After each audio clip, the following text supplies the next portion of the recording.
to explain the need for a budget request of $16,000 for 2 used jet skis. The jet skis would assist the county's 2 patrol boats, which were hampered when a 3rd vessel was taken out of service because of severe water damage. Sperling told the commissioners that the sheriff's office was looking for a grant and to the Federal General Services Administration to find a replacement. As for the jet skis, Sperling said because their deployment time is much faster than towing and launching a boat, they allow deputies greater mobility and can be used for swift water rescues. The commissioners took the request under consideration. State Representative Graham Hunt of Ording in Pierce County has resigned after questions were raised about his military service. The Seattle Times reported last month that military records didn't back up Hunt's claims of being a combat veteran who served in Iraq and Afghanistan. Records also didn't reflect that Hunt had received 3 medals he previously listed on his official and campaign biographies. In a statement released yesterday, the representative for the 2nd District said he takes full responsibility for any errors made, and he fully accepts the obligation to address them responsibly. Hunt was elected as state representative in November 2014. For iFIBER ONE Newsradio, 1030 KMAS and FM 103.3, I'm Mary Lynn Foster. Are you a do-it-yourselfer or a direct-it-yourselfer? Every weekend, people tell us about overspending on projects they could have handled themselves for lots less money. And we hear from people who ended up overspending because they tried to do something they should have called in a pro to tackle. Well, we'll help you sort it out. I'm Tom Kreitler. And I'm Leslie Segretti. Got a remodeling or a repair project? We can help you decide whether to do it yourself or direct it yourself this weekend on the Money Fit Home Improvement Radio Show. Saturdays at 10, Sundays at 7 on iFIBER ONE Newsradio. I'm attorney Harold Carr. During the past 25 years, more than 8,000 people have trusted me to handle their personal injury cases. I understand how an injury can disrupt your life and cause financial hardship for you and your family. At the law firm of Harold Carr, we have 5 attorneys and 19 staff members experienced with negotiating and litigating with insurance companies. So if you feel the insurance company is not dealing with you fairly, call me, Harold Carr. Let us deal with the insurance company so you won't have to. Car accident? Call Carr or visit us online at haroldcarrattorney.com.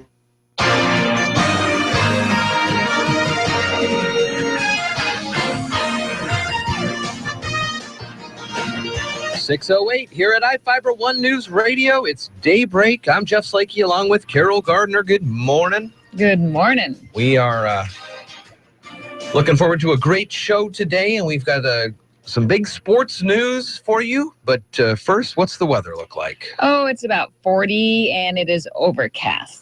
Freshman Timber Ware had a game-high 22 as Shelton took down North Thurston in the nail-biter, 54-53. The Rams had a chance to take the lead with 1 second remaining, but 2 missed free throw attempts sealed the deal for the High Climbers. Junior Paige Johnson had the go-ahead bucket for Shelton with 11 seconds remaining.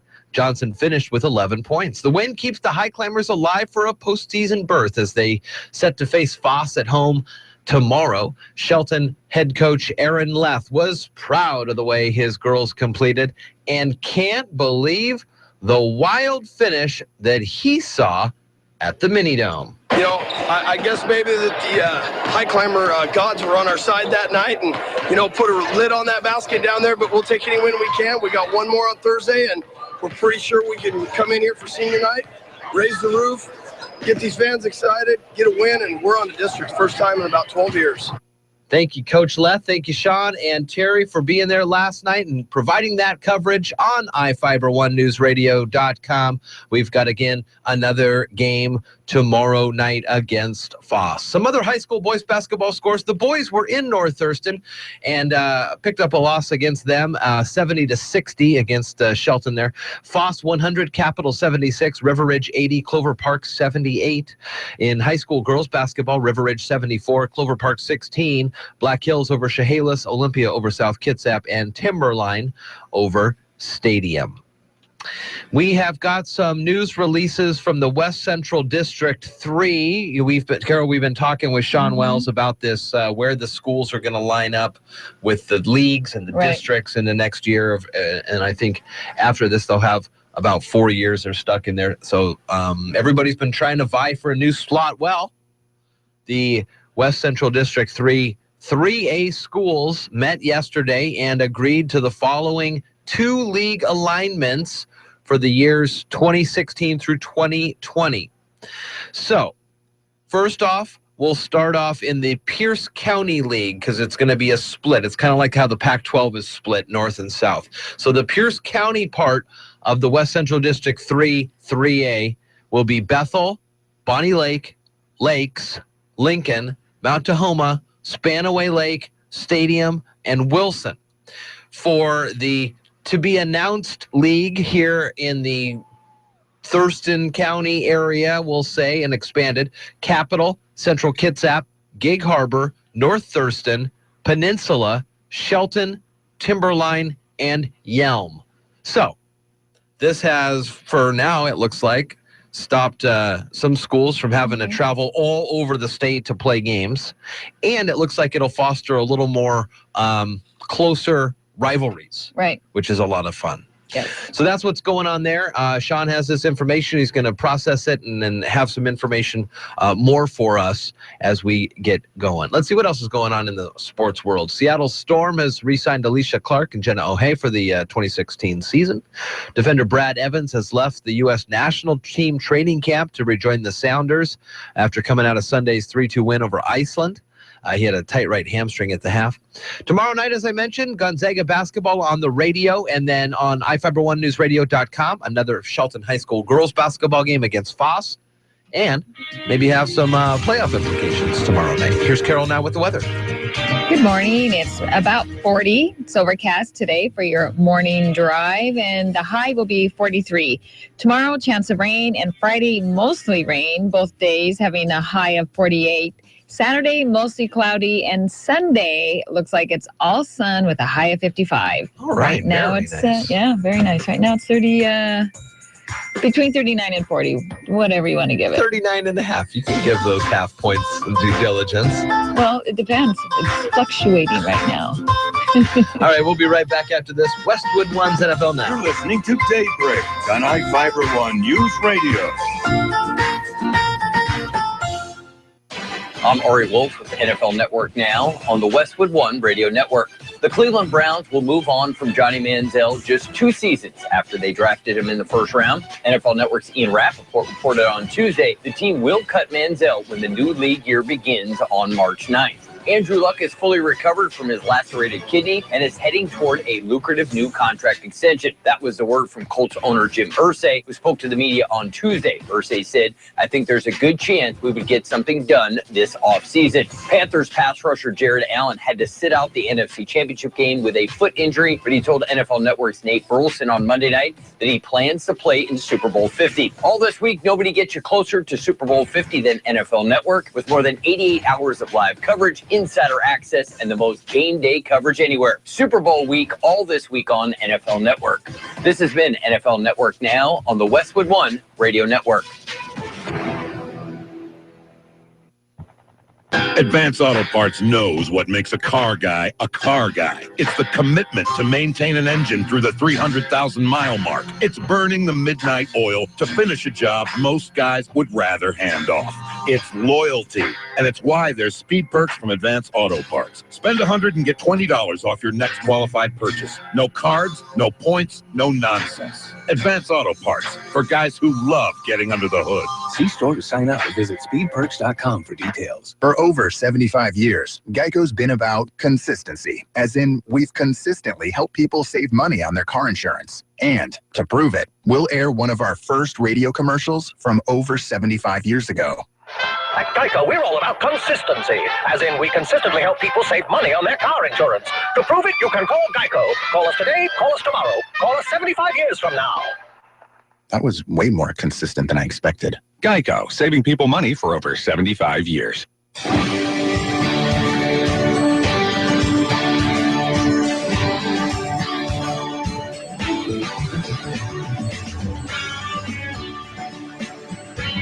You're listening to Daybreak on iFIBER ONE Newsradio.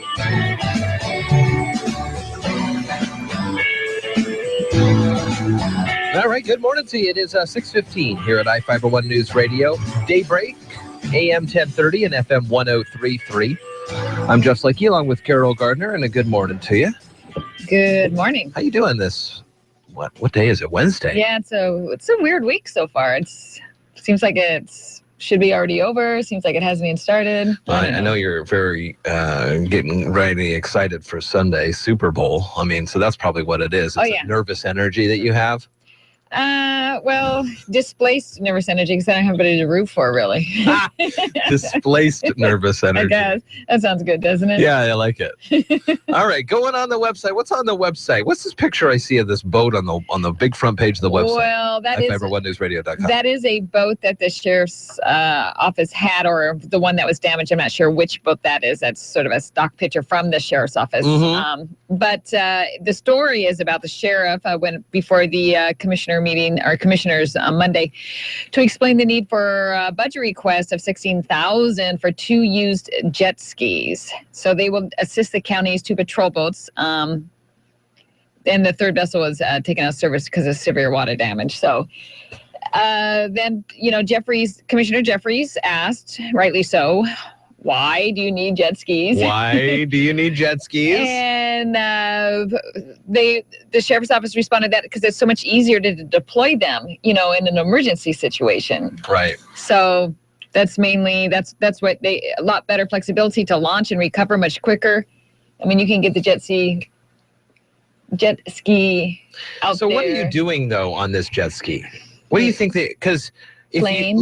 Playing. So like if you need to get from point A to point B, that's probably not the best thing to do because you get wet as you splosh over the waves, no? Well, you would probably or is this just for searching? Emergency, yeah. Emergency searching. Yeah, you wouldn't be doing it for patrolling. And if you're doing it for patrolling... That's what I was wondering, if it was for patrolling. No, I would say it's responding to a marine scene or before the regular boat can get there. Okay. So maybe you can help somebody stay above water. Sure. Or... Like Baywatch does. Exactly. We won't be wearing... we won't be wearing those kind of things. I imagine. At least not red ones, because, we have more of a dark color scheme green, going on. Yeah. But that's what I was just wondering. I said, well, okay, great. Because if you get on a boat, at least you can go from one side of the water to the other without getting wet, as in a transportation thing. Yeah, but if this is for searching, that's probably a good idea. Yeah.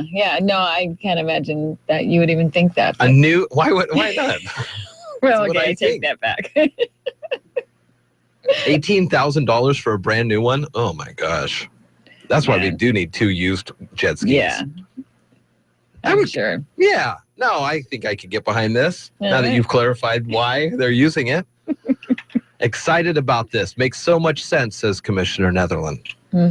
Check out that story on iFIBER1newsradio.com. All right, 6:18 here at iFIBER 1. We got a great show for you today. We have Transit Talk coming in with Brad Patterson, also Erica Marbette, the water resources biologist with the Squaxin Island Tribe, and Charles Wazalewski, who is from Habitat for Humanity. We're going to be talking about commuter rider perspective and the economic contribution that brings to the community when someone has access to getting to here and there, especially via the bus. Yes. Also on iFIBER1newsradio.com coming down. Normally I take the city center exit, the Shelton Matlock City Center exit, and come in off Railroad because it's more of a loop in my mind than getting off Highway 3 and then coming back. I know there's a lot of open space if you need room.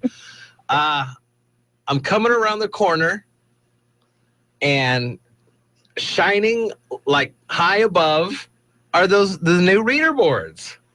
That's pretty cool looking. I thought they were pretty cool, and they weren't hard on the eyes at all because I really have light sensitivity. Sure you do. I know you do. Sure you do. You're full of something this morning. But anyways, yes, the lighting was not too bright, though you could clearly read what was on the sign. Yeah. It was sort of a bluish. At the time, it was showing the time and the temperature, and it was a blue thing. This is very pretty. I thought it was going to be just a single color, like red. Yeah. No, I think this is going to be nice. It's Because, you always sort of worry how much is it going to distract you, but it didn't seem that bad at all. Yeah, it was pretty nice and looks good. So good work to the PUD and to the city and to whoever was out there. I saw some folks working on it on my way home yesterday.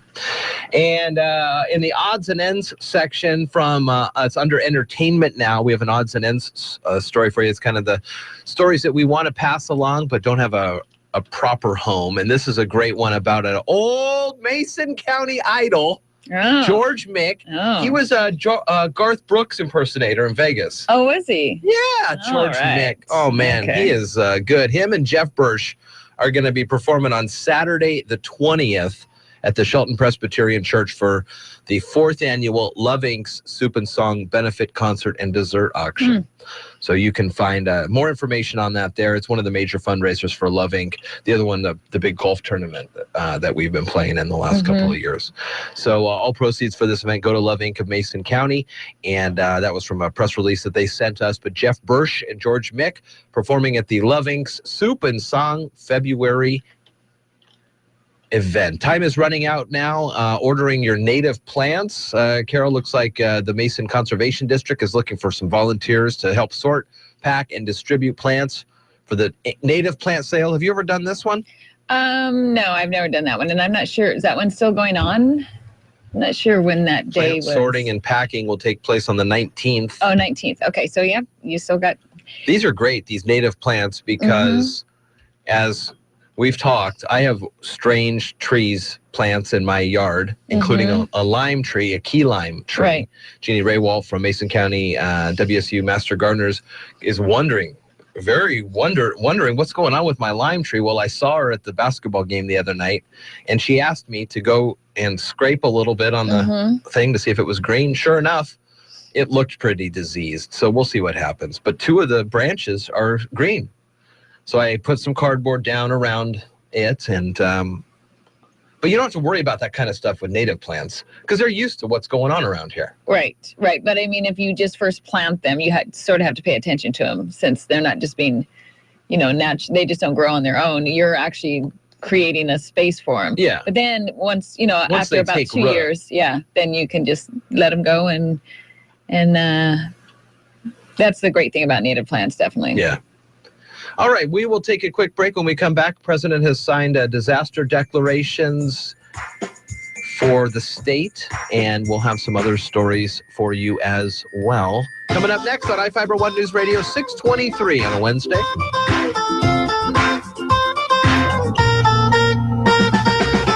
You're listening to Daybreak on iFIBER ONE News Radio. Thinking about getting pregnant? Mountain View Women's Health has some expert advice. The time to prepare for a healthy baby is before you get pregnant.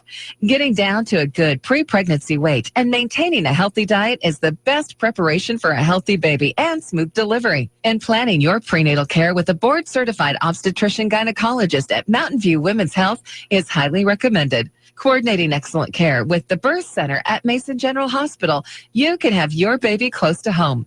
Call Mountain View Women's Health for a consultation at 426-0955. Mountain View Women's Health is part of Mason General Hospital and family of clinics. Equal opportunity provider. Translation services provided. Mason General and family of clinics. Dave Ramsey helps you handle your money. Weekdays from noon to 3 on iFIBER ONE News Radio. AM 1030, FM 103.3, KMAS Shelton. Your small business needs a loyalty rewards program, but email and paper cards are not effective, and using your POS system where you have to do all the work is bad as well. Go mobile. 95% of customers will check your marketing message on their smartphones in the first 5 minutes you send it, and we do all the work for you for under $150 a month. Call Puget Sound Perks today, 253-584-1212, or visit psperks.com. Reward your customers, and they'll reward you back. Are you tired of commuting to a job that makes someone else rich, working harder than ever, but getting nowhere? Do you hate spending hundreds of dollars every week on daycare, having someone else raise your children? With our opportunities, you can start earning money as soon as next week. You get to be the boss, work from home, and live a happier life. At Be the Boss Network, you'll find hundreds of work-from-home opportunities that you can literally start today and be earning money as soon as next week. Go to freedom31.com and start earning money as soon as next week. You get to be the boss. Get out of the rat race. Work from home. Go to freedom31.com right now and change your life today. That's freedom31.com. Go to freedom31.com and start earning money as soon as next week. You be the boss. Go to freedom31.com.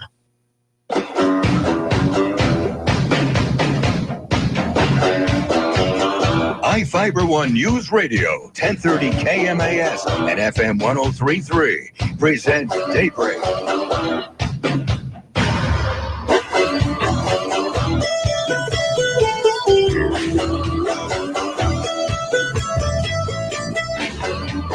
Good morning to you. It's Daybreak here at iFIBER One News Radio. Jeff and Carol on AM 1030, FM 103.3.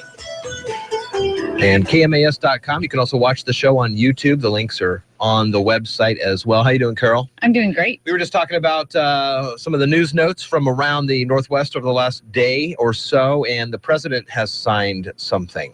A disaster declaration for damage done by the December storms. So there's federal assistance available for 10 Washington counties, which Mason is part of. So this Clark, Cowlitz, Grays, Harbor, Jefferson, Lewis, Mason, Pacific, Skamania, and Whatcom counties. What? Whatcom. Whatcom. I'm having a moment. I'm having a moment this morning. For a second there, and then it kind of trailed off. I knew there was a little more. Whatcom. I don't know why I can't talk this morning, but whatever. So anyways, if you live in one of those counties, there's over $19 million in damages.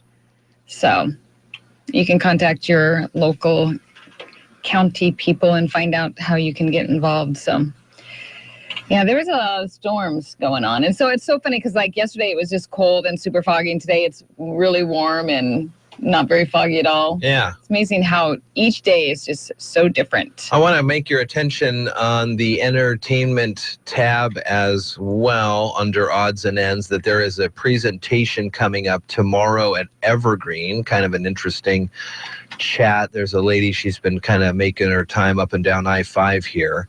She was at Seattle Pacific yesterday. She was up at Fairhaven, up at Western today, and then she'll be at Village Books in Bellingham. But anyways, she'll be at Evergreen tomorrow from 12 to 1, the 4th. Phyllis Bennis, American author, activist, and political commentator, speaking at the Evergreen State College about the origins of ISIL, whatever you call it, ISIS, the U.S. military strategy, the refugee crisis, and what U.S. policy on ISIS in Syria should be. It's free at noon at the library lobby on the Evergreen campus.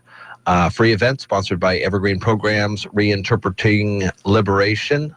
So check that out. You can find more information there under the Odds and Ends tab on iFIBER1newsradio.com. Heard this news yesterday from Nick Scott about a lost hiker. Yeah, rescued from Mount Hood after he got lost hiking near Palmer Glacier. He called emergency personnel Monday night. He had some supplies, was in good conditions. So a search plane located him Tuesday morning, and they guided him down the mountain. And then there was another snowboarder that got lost up at a Mount Baker ski area during the heavy snowfall. So what would you call 911 if you got lost? I mean, how long would you... Well, I guess you're supposed to call 911 if you get lost. My question is, how long would you wait until you called 911? You know, me being me... You call them immediately? No, I'd probably... hour, 2 hours, maybe 3 hours. Really? You're listening to Daybreak on iFIBER One News Radio. Local news is brought to you by Fred Holmes Tree Service. FredHolmesTreeService.com, 427-4489. From the iFIBER One News Radio studios, I'm Mary Lynn Foster. Next week, the Washington Department of Ecology will host a public meeting to discuss the C Street landfill cleanup site. This event is one of the first steps in exploring the extent and types of contamination at the site and planning cleanup options that protect human health and the environment. Rebecca Lawson from Washington State Department of Ecology told Daybreak more about who will attend the meeting. I will be one of the folks there. The site manager who works for me in my section, Jason Langstrom, he is the site manager, and he will give a little bit of history about the C Street landfill, what we know, what we hope to find out. And in the beginning, I'll give a little overview just about the cleanup process under the Model Toxics Control Act and kind of where we are in that process. The comment period for this project's agreed order and public participation plan starts February 8th and continues until March 9th. Written public comments will be received either at the meeting or directly to Ecology. The public meeting is next Tuesday, February 9th at 6:30 p.m. at the Shelton Civic Center with an open house and then a presentation at 7 p.m. The Mason County Sheriff's Office would like 2 jet skis to help cover the county's 92 square miles of water in Hood Canal, Puget Sound, and 200 lakes. Sheriff Casey Salisbury, Under Sheriff Jim Garrett, and Chief Criminal Deputy Ryan Sperling went before the Mason County Commissioners Monday to explain the need for a budget request of $16,000 for 2 used jet skis. The jet skis would assist the county's 2 patrol boats, which were hampered when a 3rd vessel was taken out of service because of severe water damage. Sperling told the commissioners that the sheriff's office was looking for a grant and to the Federal General Services Administration to find a replacement. As for the jet skis, Sperling said because their deployment time is much faster than towing and launching a boat, they allow deputies greater mobility and can be used for swift water rescues. The commissioners took the request under consideration.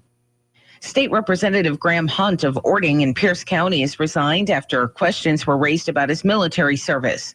The Seattle Times reported last month that military records didn't back up Hunt's claims of being a combat veteran who served in Iraq and Afghanistan. Records also didn't reflect that Hunt had received 3 medals he previously listed on his official and campaign biographies. In his statement released yesterday, the representative for the 2nd District said he takes full responsibility for any errors made, and he fully accepts the obligation to address them responsibly. Hunt was elected as state representative in November 2014. For iFIBER ONE Newsradio, 1030 KMAS and FM 103.3, I'm Mary Lynn Foster. At Mason PUD3, we know that time changes all things, like phone numbers, mailing addresses, and email addresses, even names. PUD3 needs your correct account information for emergency contacts and online security. To make this fun, all PUD3 customers who update or confirm their account information by April 27th will have their names placed into a drawing for a free iPad mini. Go to masonpud3.org/account to learn more. Hi, I'm Dave Packer reporting on sports. Tuesday night saw 4 upsets in college basketball's top 25, including 2 in the SEC, where number 20 Kentucky lost focus in Knoxville. The feed inside to Hubbs. Didn't look like Hunter was going to find somebody to get it to, and finally Hubbs found a crease. On ESPN, as Tennessee got the best of the Wildcats 84-77. Number 25 South Carolina didn't fare any better against Georgia, as the Bulldogs were 69-56 winners. Number 11 Providence and number 13 Iowa State also fell on Tuesday night. In the pros, Kobe Bryant turned back the clocks against Minnesota. 8 to shoot. He crosses Wiggins over. Around a pick from Bass. Kobe, 2-pointer. It's good. On KSPN, as Kobe led all scorers with 38 points, and the Lakers held on for a 119-115 win. The last thing the Denver Broncos need right now, off-field distractions. That's why practice squad safety Ryan Murphy is heading home after he was detained and questioned in connection with a prostitution sting in San Jose on Tuesday. Murphy was not arrested, nor was he cited for solicitation, but ESPN's Jeff Legwald believes the quick decision by the team will limit any headaches this could cause. I think had this been a starter or, a player on the roster, maybe. This is more of a team employee having a lapse in judgment. Back to the association we go, where DeMar DeRozan showed some impressive range with time winding down in Phoenix. Tried to pass out to Patterson. It goes all the way to center. DeRozan tracks it down, hoists up a triple, and it goes! DeMar DeRozan with the dagger! On Sportsnet 590 in Toronto, as the Raptors set the Suns 104-97. Other finals from Tuesday: Boston 97, New York 89. Houston snatched Miami's 4-game winning streak with a 115-102 victory, and Portland got the best of Milwaukee 107-95. Dave Packer, ABC Sports. The Chad Benson Show. You want to be a billionaire? You find where there's a problem. Then you create a solution to said problem, but you don't cure it. It's not the end-all to be-all. You continually have to have it. If it's a disease, there's no money in the cure, there's money in the disease. The Democrats, it's about getting voters, just like for the Republicans. The Chad Benson Show. The Chad Benson Show, live weekdays 3 to 6 on iFIBER ONE Newsradio.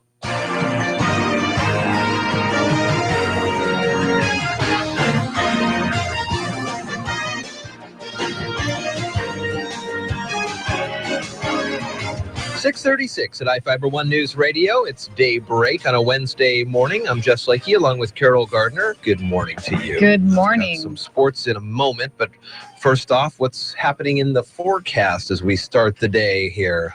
Oh, it's just a little cloudy for your morning drive, and it's 39.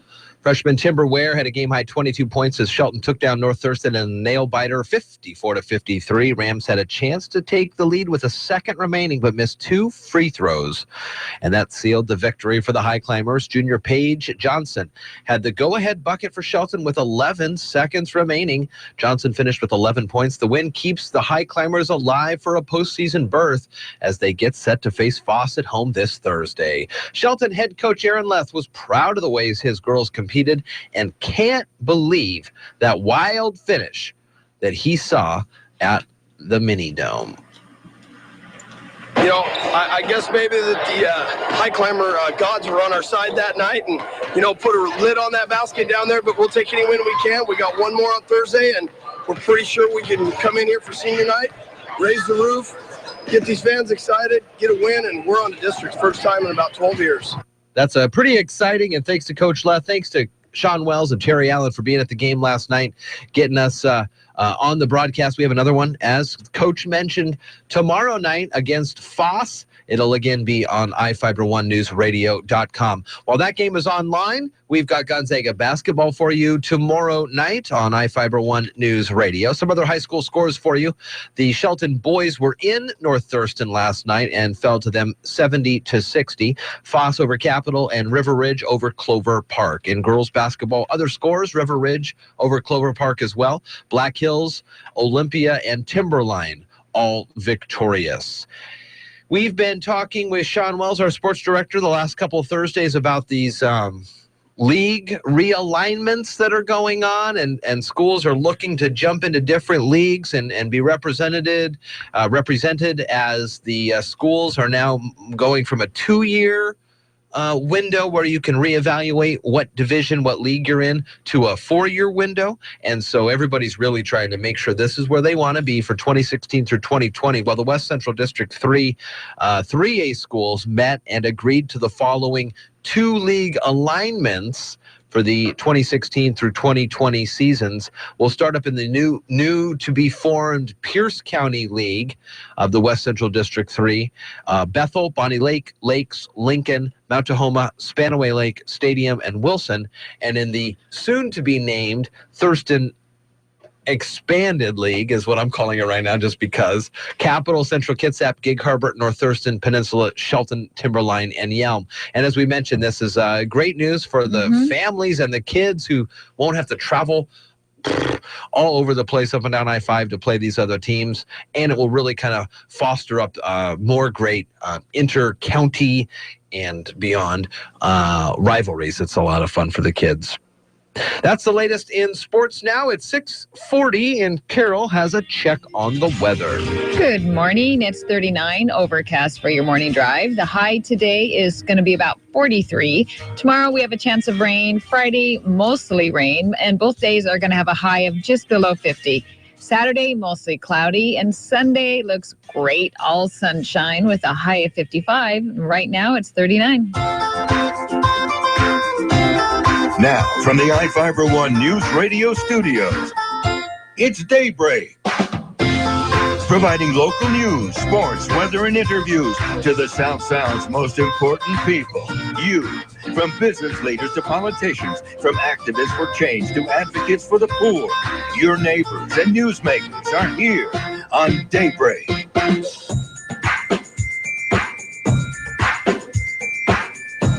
6:40 at iFIBER ONE News Radio, before we wrap up that conversation about being lost in the mountains. And Carol has some personal experiences regarding such. Drew McEwen at 7:15, Brad Patterson with Transit Talk from MTA at 8:15, and Port of Call with Dick Taylor and John Dobson at 8:45 this morning. So there have been two stories in the AP News, one happening at Mount Hood and one happening at Mount Baker, where people had to be rescued. And so we were wondering how long you would stay up in the mountains if you had some supplies, and if you didn't have some supplies, what you would do, and how on earth would you get down. Now, you've got experience in the mountains, so I'm going to tell you what I would do, and you can shoot that down quickly. So if I'm on the mountain, and if I am not stuck in an ice chasm or something, what I would do is look to head down the mountain and then start sweeping for a river or a creek or something that I could follow down to eventually get to a place where there are other humans. Yay or nay? Well, I mean, it sounds good in theory. But what if the creek goes over a waterfall? What if it goes over a waterfall? Well, then I don't know. I'll jump in and go swimming. I don't know what I would do, but that's in my mind. With no proper outdoors rescue training, that is the first thing that would pop into my mind to do. To just start heading down, because you're obviously not going to go and get anywhere if you head up. Right. Well, maybe. It's hard to say. Maybe it's that head up and then down is the next thing. I mean, really, the main thing is obviously preparation. Yes. But what if you get caught out there and you don't know what you're doing? And we should really have a search and rescue person come on and give us some tips and hints. They'll tell you to stay put probably and call. They probably would. Yeah. But what if you don't want to call 911? Hey, I'm sick of the government getting involved in all my noise. You're listening to Daybreak on iFIBER ONE News Radio. The Tom Hartman Show, live 9 to noon, weekdays on iFIBER ONE News Radio. This is not an election cycle where middle-of-the-road Democrats are going to stir up enough of the base and enough excitement and enthusiasm that they're going to seriously win elections. And that's the thing that Republicans have figured out and Democrats have yet to learn, which is that elections are not about swaying so-called undecided voters. They're about stirring up the base. The base will bring the undecided voters along with them. They'll do it through social media. They'll do it through talking to their neighbors. They'll do it by talking to people in the workplace. But you've got to energize the base. Say, what's for lunch? Breakfast. No, what's for lunch? Oh, yeah, breakfast. Breakfast for lunch? Yep. Then what's for dinner? Breakfast is. I thought you said breakfast was for lunch. I totally did. But now you're saying breakfast is for dinner. Oh, yeah, I am. So, wait, is lunch for breakfast? No, breakfast is for breakfast. With McDonald's all-day breakfast menu, which includes the Egg McMuffin, hot cakes, and hash browns, any time is delicious breakfast time. Man, I'm heading to McDonald's. Have a good afternoon. Don't you mean good morning? I do now.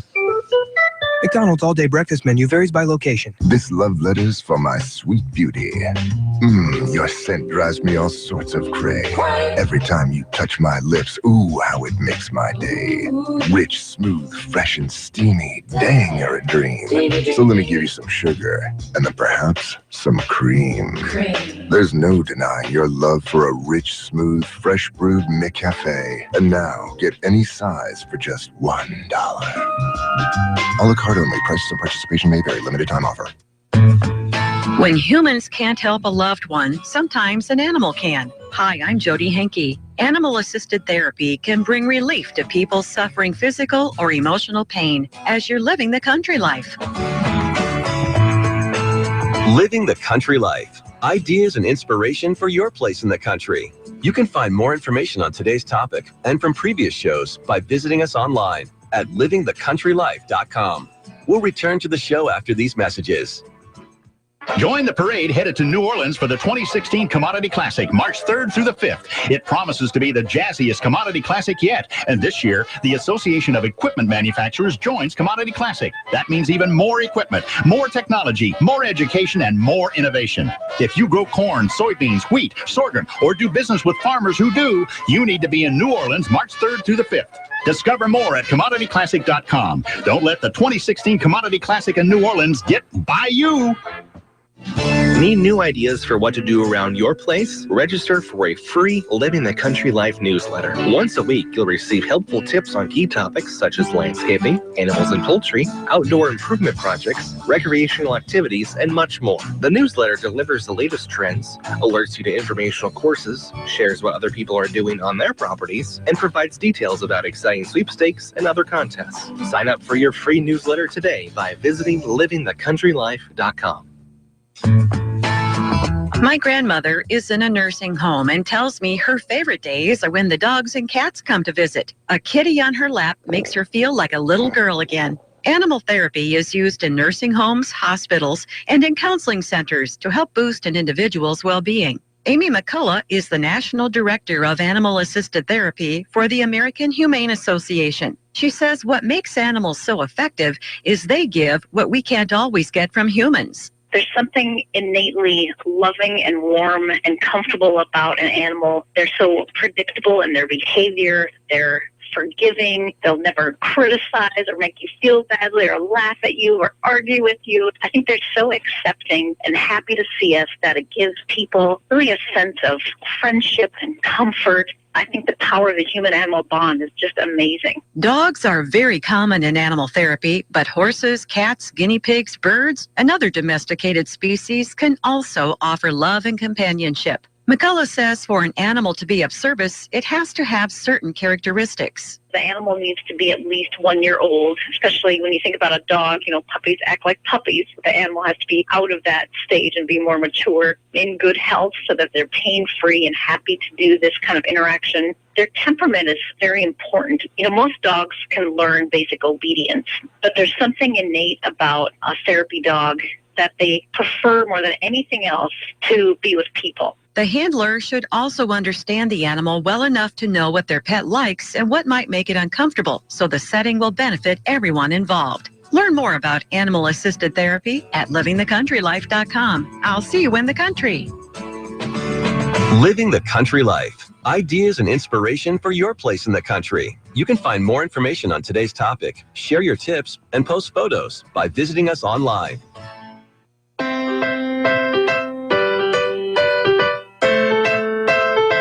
You're listening to Daybreak on iFIBER ONE Newsradio, KMAS.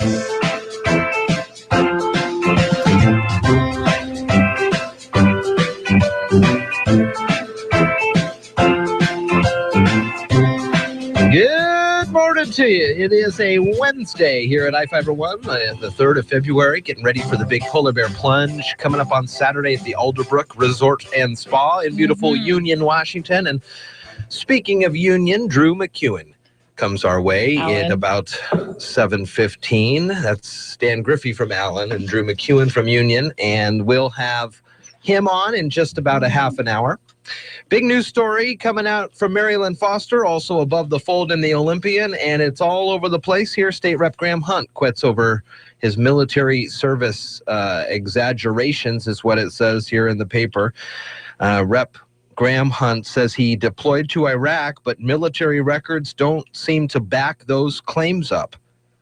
Others say Hunt lied about being a Marine as well as being shot and stabbed, and a new person will be appointed to replace Hunt in the State House. He's from Ording, a Republican from Ording, resigning his position yesterday after accusations he lied about his military service. Immediately vacate that position. And Yelm, Ording, Roy, McKenna, Graham, and Eatonville are some of the places that he covers there. Carol, you have some information? Well, And I'm not defending him at all. Okay. I'm just saying military spokespersons caution that records from a personnel center sometimes are incomplete, though others have come forward in recent days to say that Hunt did deceive them about his service record. So he is maintaining that he was in military service, but for whatever reason, all the records are gone. Yeah, but he had an altered photo on his Facebook page with text that falsely claimed that he was in a 2005 mortar attack. And it was, the photo is actually two U.S. soldiers in Iraq in 2003. So so he took a photo and pretended that it was actually his photo. Hunt said a campaign volunteer posted this photo in his name.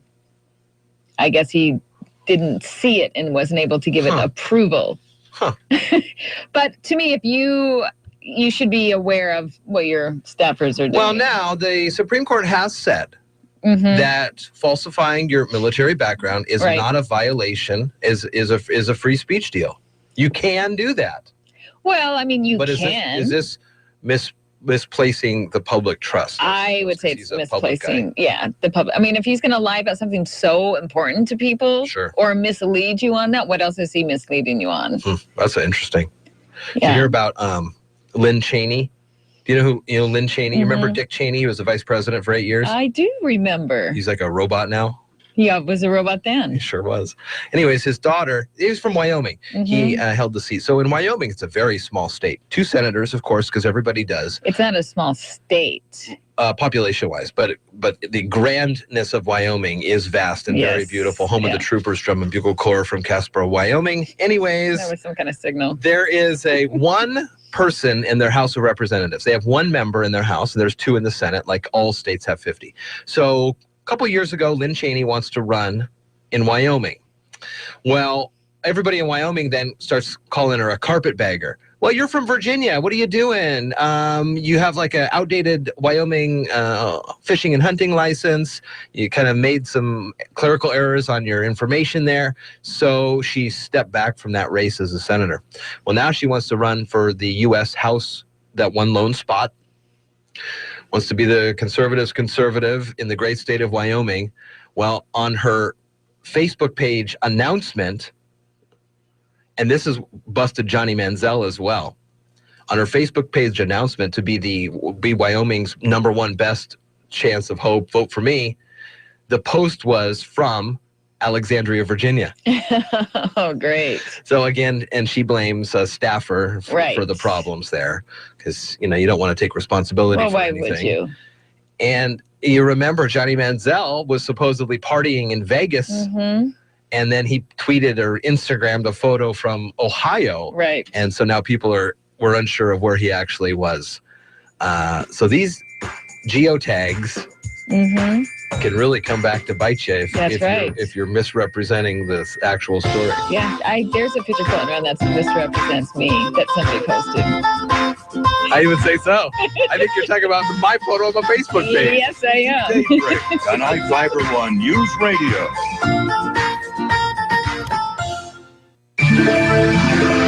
What's on display for stargazers in the midwinter sky? We have your February viewing guide today on the Old Farmer's Almanac Radio Report. With more practical tips and useful advice, this is the Old Farmer's Almanac Radio Report for Wednesday, February 3rd, the 34th day of the year. Hall of Fame quarterbacks Bob Greasy and Fran Tarkenton share a birthday, and painter Norman Rockwell was born in 1894. Stargazers will find our planetary neighbors missing from the evening sky to begin the month. If you venture out after twilight, the most prominent stars will be Orion and Sirius. Jupiter returns by mid-month, though, to begin a 3-month window for viewing the giant planet and its moons. Mars, now rising in the early morning hours, may turn out to be the highlight of 2016. The red planet grows in prominence over the next few months, making its biggest and brightest appearance in a decade by springtime. That is the Old Farmer's Almanac Radio Report. Learn more and find your local sunrise and sunset times at almanac.com.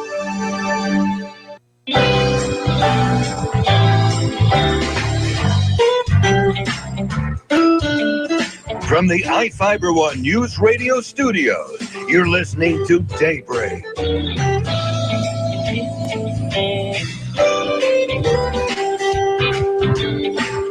Well, Well, the CNBC Business Radio Report is forthcoming in about 2.5 minutes or so. Daybreak with Jeff and Carol, and a good morning to you. Good morning. Just kind of hashing out some of the news of note from the last 24 hours. And a good, breaking news here. We'll hear about it from ABC. Rand Paul is suspending his presidential campaign. It's been an incredible honor to run a principled campaign for the White House. Today, I will end where I began, ready and willing to fight for the cause of liberty.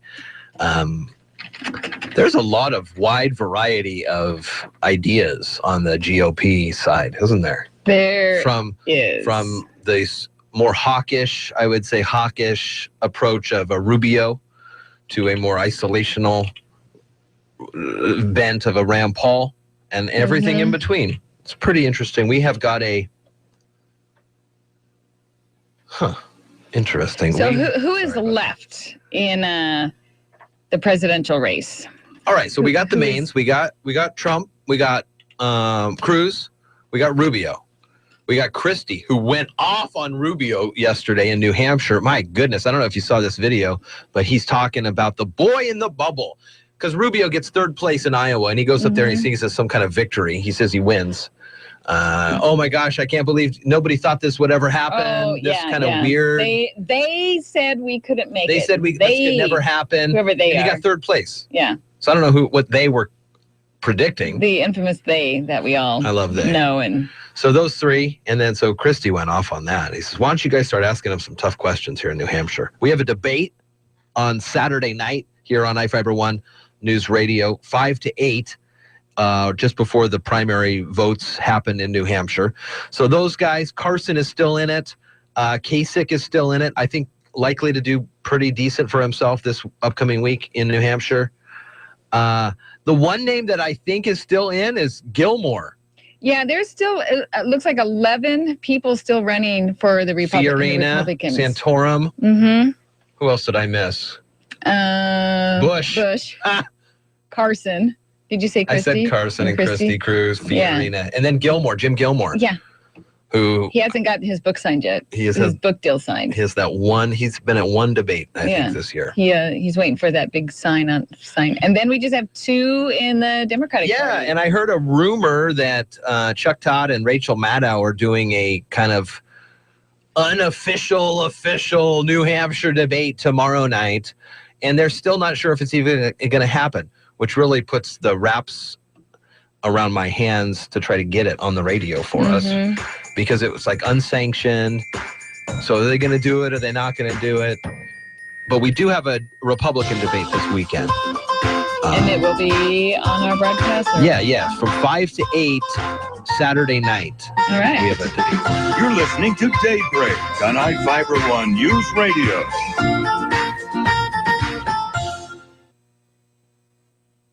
I'm Chris Maurer, CNBC Business Radio. Stocks are mixed. The Dow's up 50 points, the NASDAQ lower by 1. Lowe's is buying Canada's Rona in a deal worth about $2.25 billion. The acquisition will give Lowe's better compete against rival Home Depot in Canada's more than $30 billion home improvement market. Yahoo says it's considering strategic alternatives for its core internet business. The company also announcing it plans to cut 15% of its workforce. Merck giving a cautious outlook for the full year. The drug developer has been seeing disappointing sales for its diabetes treatment and arthritis medication. Mondelez, the maker of Oreo cookies and Cadbury chocolate, saw its quarterly sales fall more than 16.5%. The company hurting from the strong dollar, which makes its products more expensive overseas, and from sales of its coffee business. Chris Maurer, CNBC. When the temperature starts to drop, it helps to have a legend under the hood. No, not the kind that swings a giant axe and enjoys the camaraderie of oversized cattle. We're talking Napa Legend and Legend Premium Batteries. Buy one today, and you'll get up to a $20 prepaid Visa card by mail. That's $20 back, and the comfort of knowing you're riding along with a real legend. That's Napa know-how. At participating Napa Auto Parts stores, while supplies last. Offer expires 2/29/16. There are times being a genius would really come in handy. As your financial advisor, I require a small 12% commission in addition to a 3% sub-commission on every financial transaction and a 9% commissionary commission on top of the honorarium. Honorarium? It's like a commission. But thankfully, you don't need to be a genius to do your own taxes. Because with TurboTax Absolute Zero, you can file your simple tax return for free. There are no hidden costs. It's simple, and it's absolutely free. Intuit TurboTax. Taxes done smarter. For simple U.S. returns only. Offer may end without notice. See offer details at turbotax.com. Alex Jones and InfoWars on from 6 to 9. Weekdays on iFIBER One News Radio, AM 1030 and FM 1033 KMAS Shelton. Here's the latest from ABC News. I'm Karen Chase. It's the end of the road to the White House for Rand Paul. ABC's Aaron Katersky tells us the Kentucky senator is dropping out of the presidential race. Rand Paul called it an honor to run for the presidency, but he said his campaign will end. Paul finished a distant 5th in Iowa, and polls showed he found little traction here in New Hampshire. He said he would pursue another term in the U.S. Senate, where he represents Kentucky. Paul tried to claim the libertarian mantle from his father, Ron Paul, whose own White House bids generated much more boisterous support. Meanwhile, Donald Trump is calling for a revote in Iowa, claiming Ted Cruz committed fraud by pumping out press releases claiming Ben Carson was dropping out and asking voters to caucus for him. New warnings about the Zika virus. The CDC has confirmed the first sexual transmission of it from person to person, which will likely change prevention guidelines. Meanwhile, ABC Chief Medical Editor Dr. Richard Besser tells us the Red Cross is already taking action. The American Red Cross is asking anyone who's traveled to a country in which Zika is being transmitted to defer donating blood for 28 days. This is because the virus can live in blood for about a week or so. There currently is no test that is being done on blood, so this deferral should help reduce the chances that anyone gets Zika from a blood transfusion. The flight crew kept passengers calm and safely landed a Somali commercial jet, even after an explosion punched a hole in the fuselage of the plane soon after takeoff from Mogadishu. At least 2 people were hurt. One may have been fatally sucked out of the plane. The pilot thinks it was a bomb. The poster child for corporate greed, former Pharma CEO Martin Shkreli, has some explaining to do this week to a congressional committee about recently revealed memos to his board members gloating about the huge profits they would reap from cranking up a drug price. Richard Dreyfuss, who plays Bernie Madoff in a new miniseries, says he has no sympathy for the Ponzi schemer because he had no conscience and didn't care about his family. But he also says regulations need to be tightened because there weren't enough in place to stop him at every step. This is ABC News. If you're in trouble with the IRS, you probably panic every time the phone rings, or you dread opening the mail. Even hearing your doorbell can raise your blood pressure. Put an end to your nightmare with one phone call to the experts at Rush Tax Resolution. If you owe $10,000 or more in personal or business taxes, have unfiled returns, received an audit notice, or have been threatened with a levy or garnishment, you are in way over your head. You need to call the pros at Rush Tax Resolution at 877-554-RUSH to deal with the IRS so you don't have to. They will negotiate with the IRS to get you a permanent solution to your tax problem. You may even qualify to have up to 85% of your taxes forgiven. And if you're not sure what the IRS has in your file, call today and they'll give you a free transcript analysis. Call 877-554-RUSH today. That's 877-554-RUSH. Or log on to rushtaxresolution.com. 877-554-7874. Scientists have just discovered that another late NFL legend suffered from CTE, the degenerative brain disease spotlighted in the movie Concussion. More from ABC's Ryan Burrow. Researchers at Boston University looked at former NFL quarterback Ken Stabler's brain after he died of colon cancer in July. A doctor who reviewed that brain now says there's no question he suffered from chronic traumatic encephalopathy, the degenerative disease many believe is linked to repeated blows to the head. CTE has also been found in more than 100 dead football players, including former Giant safety Tyler Sash, who died in the fall at the age of 27. Ryan Burrow, ABC News. The job market continues to show solid signs of growth. Employers added 205,000 new jobs in January, according to a private payroll processor, down from the previous month's 267,000. While not a spectacular number, analysts say it shows stability and suggests companies are still hiring despite slowing growth overseas and the strong dollar. Karen Chase, ABC News. Local news is brought to you by Shelton Health and Rehabilitation Center. Find them online at sheltonhealthandrehab.com. From the iFIBER One News Radio studios, I'm Mary Lynn Foster. Next week, the Washington Department of Ecology will host a public meeting to discuss the C Street landfill cleanup site. This event is one of the first steps in exploring the extent and types of contamination at the site and planning cleanup options that protect human health and the environment. Rebecca Lawson from Washington State Department of Ecology told Daybreak more about who will attend the meeting. I will be one of the folks there. The site manager who works for me in my section, Jason Langstrom, he is the site manager, and he will give a little bit of history about the C Street landfill, what we know, what we hope to find out. And in the beginning, I'll give a little overview just about the cleanup process under the Model Toxics Control Act and kind of where we are in that process. The comment period for this project's agreed order and public participation plan starts February 8th and continues until March 9th. Written public comments will be received either at the meeting or directly to Ecology.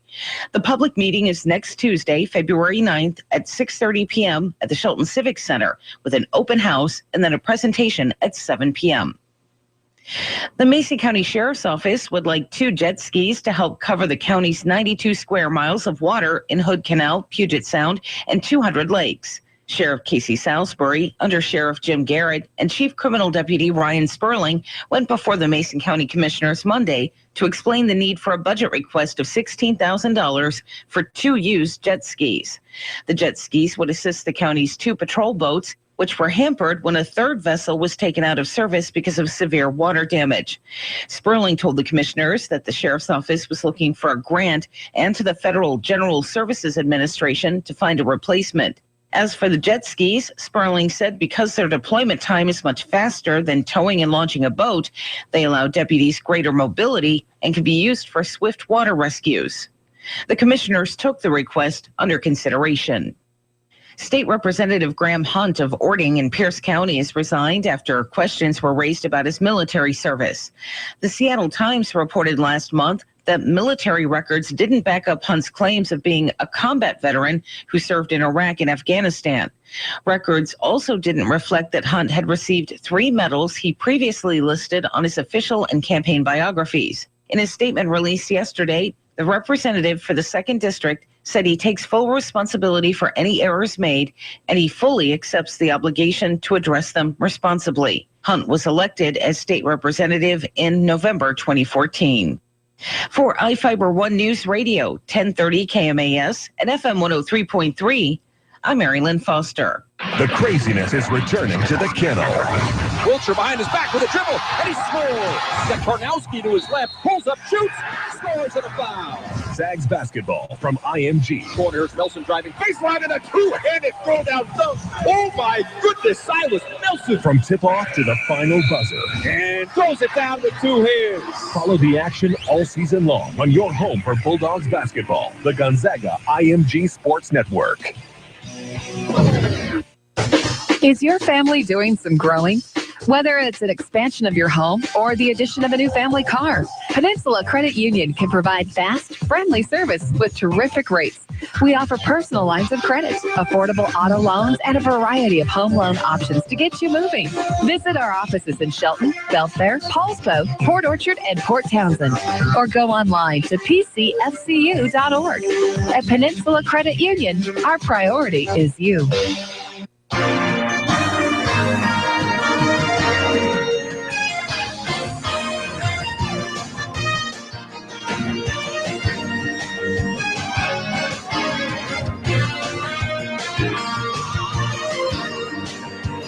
Good morning to you. It's Daybreak here at iFIBER 1709. I'm Jeff Slakey along with Carol Gardner. Good morning. Good morning. We have got a sports report for you forthcoming. First off, though, what's the quick check on the forecast? 39.2.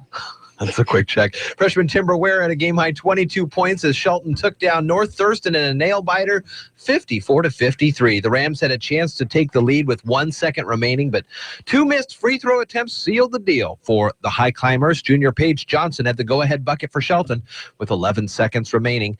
Johnson finished with 11, and the win keeps the high climbers alive for a postseason berth as they get set to face Foss at home this Thursday, which we'll have on iFIBER1newsradio.com. Shelton head coach Aaron Leth was proud of the ways his girls competed and could not believe that finish that he saw at the Mini Dome last night. You know, I guess maybe that the high climber gods were on our side that night and, you know, put a lid on that basket down there, but we'll take any win we can. We got one more on Thursday, and we're pretty sure we can come in here for senior night, raise the roof, get these fans excited, get a win, and we're on the district's first time in about 12 years.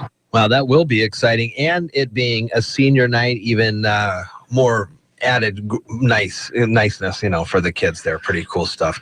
7:10 at iFIBER One News Radio. Other sports notes to pass along. High school boys basketball. Shelton was at North Thurston last night and fell to the Rams 70-60. Foss over Capital and River Ridge over Clover Park.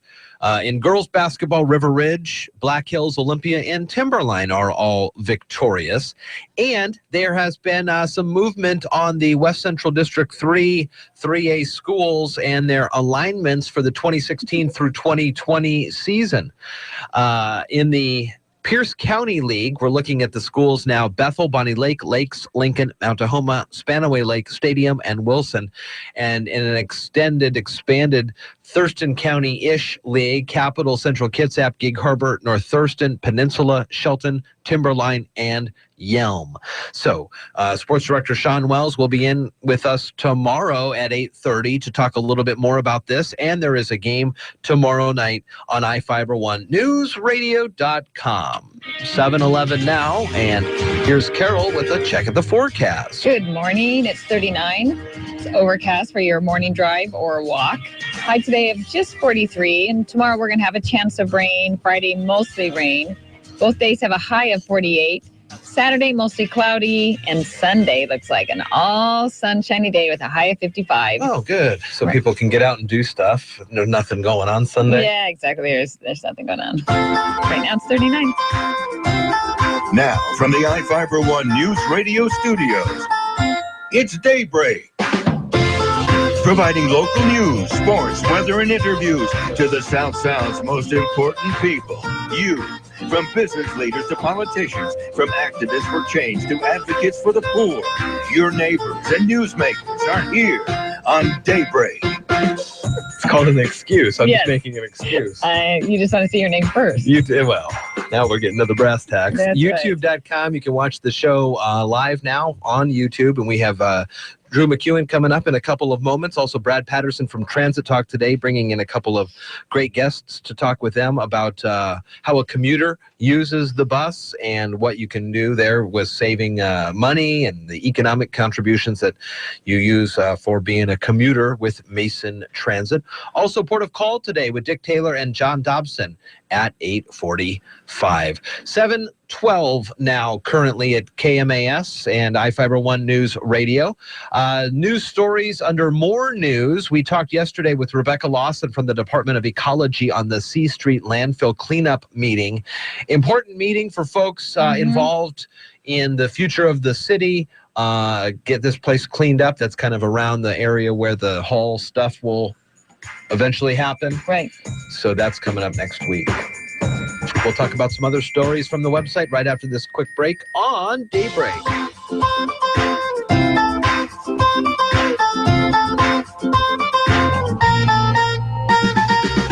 You're listening to Daybreak on iFIBER One News Radio. The Tom Hartman Show, live 9 to noon, weekdays on iFIBER One News Radio. If you're afraid of school shootings, fine. Put him near the outer perimeter of the school. Put him in front of the school. Build a little guardhouse or something, stick him in it. But a cop to deal with discipline problems? It's turning a school into a prison. It's teaching kids how to be afraid of authority figures. It's teaching them, oh, yes, officer, no, officer. Oh, please don't beat the crap out of her. Oh, wow, look at him beat the crap out of her. This is so wrong. Do you have financial questions you need answered but are unsure who to ask? We're here to help.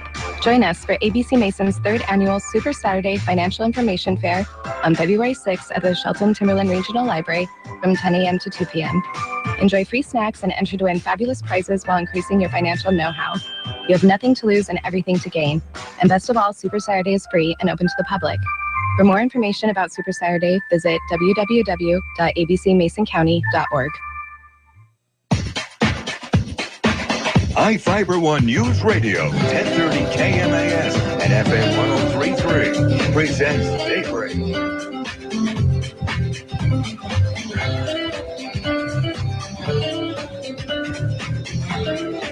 7:14 here on a Wednesday morning. It is Daybreak here at iFIBER ONE News Radio, AM 1030 and FM 103.3. On the phone line this morning, we have got 35th District Representative Drew McEwen on the phone. Good morning, Drew. Good morning, Jeff. How are you? Doing well. How are you, sir? Pretty good, thank you. Good. We got some good stuff coming in and out of the legislature. I'm reading news notes all over the place. So what's going on your neck of the woods? Yeah, every session has its own signature to it, so to speak. I'll say this time this has just been a different session altogether. There's certainly bills that are moving, but there isn't any major policy changes, and I think a lot of that just has to do with the fact that we're heading into the election year, and neither side is willing to really put much on the line, so to speak, and so it's an interesting dance that is going on, and we're at what's called cutoff. So by the end of this week, any policy type bills have to have been out of committee, and we start taking some significant amount of floor votes towards the end of next week, and then the appropriations have another week to get financial type bills out. So it's we're heading into the busy part of the session with a flurry of things, and this is really the last hurrah for anybody's bills to make it through. So it's been interesting though. Like I said, this year it's been a different session. I haven't seen this in the previous 3 years. Well, is it a sense that people are? Well, so when I'm reading some of the bills that are coming up and some of the sponsors and co-sponsors, I am surprised that there's a lot of cross-aisle conversation. It seems like we talked yesterday with Dan, Representative Griffey, about his elder visitation bills that he's talking about, or removing the statute of limitations on rape cases. And seems like both sides of the aisle is there more of kind of the outlying governmental bills that are being worked on? Yeah, you definitely see. The bills that aren't necessarily a Republican or a Democrat type theme. Yeah. Those types of things are certainly moving along. But anything that has any hint of political overtone is not. And that's good and it's bad, but it's been interesting. I've got a bill being heard today that I'll be testifying on that actually comes up from constituent here in Shelton, and it's regarding an immigration status that what often has happened or is feared by undocumented people that have been living here is if they're the victim of a crime, there's a great reluctance for them to go to law enforcement out of fear of being deported. And so what this bill is doing is addressing that issue to help encourage them. We can have the debate about the status of immigration and illegal immigration, and we certainly should. We do need to fix that. But at the other end of this equation, people should never have a fear of talking to law enforcement when they're the victim of a crime. Right. And so this is addressing that issue. And coincidentally, there's one of my Democrat colleagues happened to have done a bill that's very similar to it. We just weren't aware the other one was working on kind of the same thing. So mine's getting heard today. I think his is shortly as well. And, so things like that aren't necessarily political overtone, are moving along. And, we'll keep on that. But I think there's just a real eye towards getting the budget done, getting out of there. And, let's get on with it. So that is the atmosphere down there right now, and again, over the next week and a half, there'll be a flurry of bills that die and a few that survive. I can't believe we're already at the cutoff period. My goodness, it is moving fast. Yeah, well, 60 days. It's a short session is always interesting because you start out with the end in sight, and it's significantly shorter than our full sessions that we have in the odd years, and if you really don't have your ducks in a row in December, a month before session starts, you're not going to get too much done. Right. So, that's just the nature of the beast, and we'll go on from that, and certainly getting no pun intended, but trumped by the news on the presidential side. Yeah, we talked about that last week. What do you think of how everything shook out, and is New Hampshire going to be gonna thumb their nose to what Iowa had to say, you think? Yeah, they traditionally do. And, it's interesting. I mean, Iowa, I don't recall off the top of my head how many Democrat delegates are awarded, on their side. I think each Bernie and Hillary got in the neighborhood of 20-some delegates, which is a drop in the bucket to what you need. In Iowa, the only significance to Iowa is it's the first one that casts votes. And, you look at the past winners of the Iowa caucuses, very rarely do they go on to become president, especially on my side of the aisle. And so with the finish of Cruz, Trump, Rubio, and then Carson coming in fourth. I think the big news in that was the huge surge that Rubio had, and in capturing, having a strong third place showing, almost taking out Trump. And the other news to that is, Trump pretty much said he would win it, and he didn't. So. Yeah. He set himself up for for a loss, even though he's got a strong showing. So New Hampshire, it's just by no means do I know the voters of New Hampshire, but they're a different type of voter than what is in Iowa, and they typically will flip the tables on what's occurred in Iowa, and so I think the real challenge, especially on the Republican side, where you have a bigger field than the Democrats do, is who's got the resources to withstand whatever happens in New Hampshire and move on to South Carolina and then Nevada and then the litany of states after that. And so, we had this morning, Rand Paul announced he's dropping out of the race. So there's one less Republican in there. And I think you're going to see that a week from today. A few more going by the wayside. And I think that's really the story out of New Hampshire is who still has the resources to survive. So it'll be interesting. One of the things that Carol and I were talking about yesterday is that all the eyes of the world were on Iowa, and Cruz visited all 99 counties there, and it's awesome that he could do that. But at the end of the day, he got 9 delegates out of 1,200 or 2,100 you need. I mean, they are long ways away from getting this thing taken care of. Yep. Oh, absolutely. And it's but it's creating that storyline that and keeping your name in the news. And it's interesting. I actually got to participate in the Iowa caucuses in 2000. So I've been out of the Navy for a couple of years, and the company I was working for sent me to Des Moines for an 8 or 9 month deal, and so I actually had established residency there and everything. And so I was there in January of 2000. Again, I only lived there a brief time, but I got to participate in it. It's a neat way that it happens. It's different than the way we caucus out here, and the way they do it. I mean, there is talk about peer pressure. And at that time, I don't even remember who all the candidates were, but there was a solid half dozen or so Republicans, running at the time. And there's the peer pressure of you just don't want to be that one guy standing for that one candidate. So there's a significant pressure to follow the herd, and it's an interesting dynamic. It's not a secret ballot type situation or anything, but it was neat to be able to participate in that one time. So.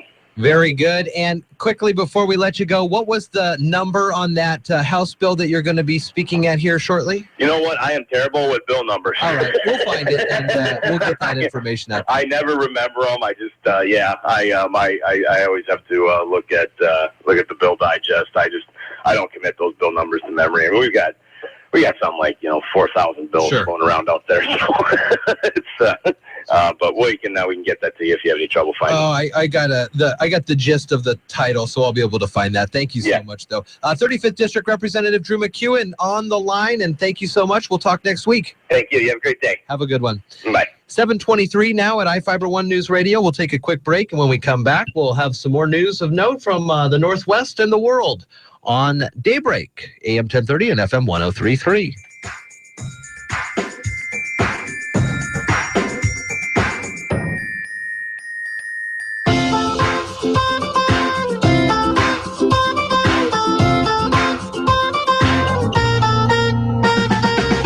You're listening to Daybreak on iFIBER ONE News Radio.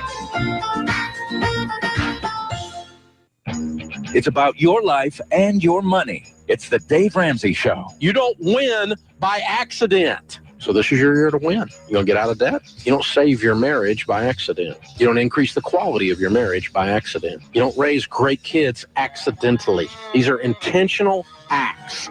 that you make choices on the variables in your environment and you form and control your life. The Dave Ramsey Show, weekdays from noon to 3 on iFIBER ONE Newsradio. Hi, everyone. This is Mark Tobert, your advertising consultant from iFIBER ONE Newsradio. Are you missing customers because you only market to a specific group? iFIBER ONE Newsradio can help you hit a larger group of buyers with our diverse audience. We are 24 hours of local and national breaking news, award-winning talk radio, and primetime sports, including local high school sports. What does this mean to you? This means our listeners listen longer to entire programs and don't switch to another station when a commercial comes on. Our coverage in the Puget Sound area hits over 500,000 listeners, including Mason County, Thurston County, Grace Harbor County, King, Pierce, Joint Base Lewis McCourt, and Kitsap County to the Bremerton Naval Base. All advertising is 100% tax deductible. So how can you afford not to advertise? Call me, Mark Tobert, at iFIBER ONE Newsradio to become a total audience plan advertiser. Just call 360-426-1030. If you're looking for a new venue to watch your favorite sports, come check out the El Serape Cantina. Take in the classy Day of the Dead ambiance and enjoy your favorite sports on the large projector screen or 4K Ultra HD TVs. Warm up by the fire or shoot some pool on the beautifully crafted pool tables. Join the Cantina for Dollar Taco Tuesdays and bring out your inner rock star on Karaoke Wednesdays. With so much to offer, the Cantina is the place to be. Located on Railroad in downtown Shelton, right next to the El Serape restaurant.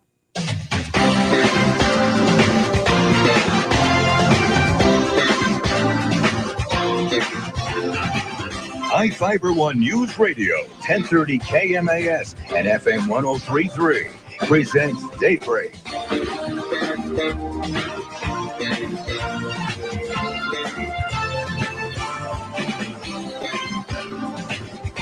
Good morning to you. It is Daybreak here at iFIBER ONE News Radio, 726. And a good morning. Jeff and Carol here. Carol found some information the other day about the latest football guy. There was a football guy that has another who passed with his brain disease. Did you hear about that one? You were telling me about that. Well, Ken Stabler. He passed away a while back, but he was a victim of colon cancer. Okay. But he had some. He was wondering why his mind wasn't working as well. So he's having some memory issues or stuff like that. So they took his brain after he died. They did an autopsy on it, and they found that he had CTE, which I have to get the that's correct. what's been found in a lot of the other players for the kind of the concussion stuff? Yes, the concussion stuff. And there is a name for a CTE. It's a chronic traumatic whatever that word is. Encephalopathy. Encephalopathy. Okay. Degenerative brain disease believed to be caused by repeated blows to the head. So this stuff, it's been on everybody's news a lot lately. And they found CTE in 90 of 94 former NFL players that it's examined. So. Wow. And this guy was a quarterback. So those guys are less hit than most. Yeah. So what they're thinking is pretty much nobody's really safe except for maybe the kicker. That because they have the least amount of hits usually. Yeah, least amount of hits. So it's just another something for them. They don't understand actually why some football players get it and some don't. They thought this disease mostly was boxers had it, but soccer, rugby, and even some baseball. Man, I've seen some, I don't know, like how many repeated hits to the head, but, catchers, thinking about baseball, catchers get hit, umpires get hit, sometimes players will get beamed in the head, and I don't know how many hits it takes to do that, but I can imagine even just one. Right, but what about soccer players using their head to... Yeah, I think kids are being taught not to do that now up until 13 or something like that. They're saying, well, don't use your head to do headers. Yeah. Pretty interesting stuff. The other thing I heard is that hockey, so there's this big hullabaloo this past weekend. It was the NHL All-Star Game, and they, the fans, So there was this enforcer. I don't know his first name, but his last name was Scott, and he was an enforcer in the league. And they're kind of moving away from that in the NHL. They want to be they're the fourth sport in America. Mm-hmm. They want to kind of start figuring out a way to move up. And so this Scott guy was an enforcer, and they moved him down to the minors, and they kind of didn't really want to put a focus on him too much. But apparently a really nice guy off the ice. Well, the Twitter fans voted him into the All-Star game, much to the chagrin of the National Hockey League, and then they voted him MVP, so he won $1 million. But he was an enforcer. So what exactly? So an enforcer is basically a guy that'll go out there and just beat people up. Because, you can fight in hockey. Yeah. As long as you stay up off the ice, you don't fall on the ground. I mean, people are punching left and right. So does he actually play the game? He plays the game, and they have some inherent skill, but he's not like a Wayne Gretzky. Right. He can't juke and shoot and score. So he goes out there, skates a little bit, and then checks somebody. Pleasant sports. I'm listening to Daybreak on iFIBER ONE Newsradio. Local news is brought to you by Fred Holmes Tree Service. FredHolmesTreeService.com, 427-4489. From the iFIBER ONE News Radio studios, I'm Mary Lynn Foster. Next week, the Washington Department of Ecology will host a public meeting to discuss the C Street landfill cleanup site. This event is one of the first steps in exploring the extent and types of contamination at the site and planning cleanup options that protect human health and the environment. Rebecca Lawson from Washington State Department of Ecology told Daybreak more about who will attend the meeting. I will be one of the folks there. The site manager who works for me in my section, Jason Langstrom, he is the site manager, and he will give a little bit of history about the C Street landfill, what we know, what we hope to find out. And in the beginning, I'll give a little overview just about the cleanup process under the Model Toxics Control Act and kind of where we are in that process.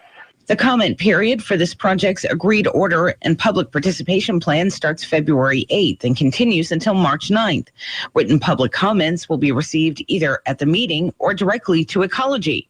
The public meeting is next Tuesday, February 9th at 6:30 p.m. at the Shelton Civic Center with an open house and then a presentation at 7 p.m. The Mason County Sheriff's Office would like 2 jet skis to help cover the county's 92 square miles of water in Hood Canal, Puget Sound, and 200 lakes. Sheriff Casey Salisbury, Under Sheriff Jim Barrett, and Chief Criminal Deputy Ryan Sperling went before the Mason County Commissioners Monday to explain the need for a budget request of $16,000 for 2 used jet skis. The jet skis would assist the county's 2 patrol boats, which were hampered when a 3rd vessel was taken out of service because of severe water damage. Sperling told the commissioners that the sheriff's office was looking for a grant and to the Federal General Services Administration to find a replacement. As for the jet skis, Sperling said because their deployment time is much faster than towing and launching a boat, they allow deputies greater mobility and can be used for swift water rescues. The commissioners took the request under consideration. State Representative Graham Hunt of Ording in Pierce County has resigned after questions were raised about his military service. The Seattle Times reported last month that military records didn't back up Hunt's claims of being a combat veteran who served in Iraq and Afghanistan. Records also didn't reflect that Hunt had received 3 medals he previously listed on his official and campaign biographies. In a statement released yesterday, the representative for the 2nd District said he takes full responsibility for any errors made, and he fully accepts the obligation to address them responsibly. Hunt was elected as state representative in November 2014. For iFIBER ONE News Radio, 1030 KMAS and FM 103.3, I'm Mary Lynn Foster. Hi, I'm Ken Slater, the Roof Doctor. If you're like me, your family's important, so make sure that they're well taken care of. One of the best ways to do that is to provide a safe and warm home to live in. For over 50 years, the Roof Doctor has been helping families stay safe and warm by building roofs that last for generations. Our teams have some of the most experienced roofers in the area, and we only use the highest quality materials to keep your family safe, warm, and dry. That's the Roof Doctor. Give us a call. If you could wave a wand and change one thing about your house, what would it be? Hold that thought, but forget the wand. Home improvement isn't magic. If you're a do-it-yourselfer, we can show you the tricks of the trade for remodeling and repair. And how to not get fooled when you're choosing and directing a contractor. Hi, I'm Tom Kreitler. And I'm Leslie Segretti. Phone in your fix-up questions here this weekend. On the Money Pit Home Improvement Radio Show. Saturdays at 10, Sundays at 7 on iFIBER One News Radio. Live, I'm Dave Packer reporting on sports. Tuesday night saw 4 upsets in college basketball's top 25, including 2 in the SEC, where number 20 Kentucky lost focus in Knoxville. The feed inside to Hubs. Didn't look like Hunter was going to find somebody to get it to, and finally Hubs found a crease. On ESPN, as Tennessee got the best of the Wildcats 84-77. Number 25 South Carolina didn't fare any better against Georgia, as the Bulldogs were 69-56 winners. Number 11 Providence and number 13 Iowa State also fell on Tuesday night. In the pros, Kobe Bryant turned back the clocks against Minnesota. 8 to shoot. He crosses Wiggins over. Around a pick from Bass. Kobe, two-pointer. It's good. On KSPN, as Kobe led all scorers with 38 points, and the Lakers held on for a 119-115 win. The last thing the Denver Broncos need right now, off-field distractions. That's why practice squad safety Ryan Murphy is heading home after he was detained and questioned in connection with a prostitution sting in San Jose on Tuesday. Murphy was not arrested, nor was he cited for solicitation, but ESPN's Jeff Legwold believes the quick decision by the team will limit any headaches this could cause. I think had this been a starter or, a player on the roster, maybe this is more of a team employee having a lapse in judgment. Back to the association we go, where DeMar DeRozan showed some impressive range with time winding down in Phoenix. Tried to pass out to Patterson. It goes all the way to center. DeRozan tracks it down. Hoists up a triple and it goes! DeMar DeRozan with the dagger. On Sportsnet 590 in Toronto, as the Raptors set the Suns 104-97. Other finals from Tuesday: Boston 97, New York 89. Houston snaps Miami's 4-game winning streak with a 115-102 victory, and Portland got the best of Milwaukee 107-95. Dave Packer, ABC Sports.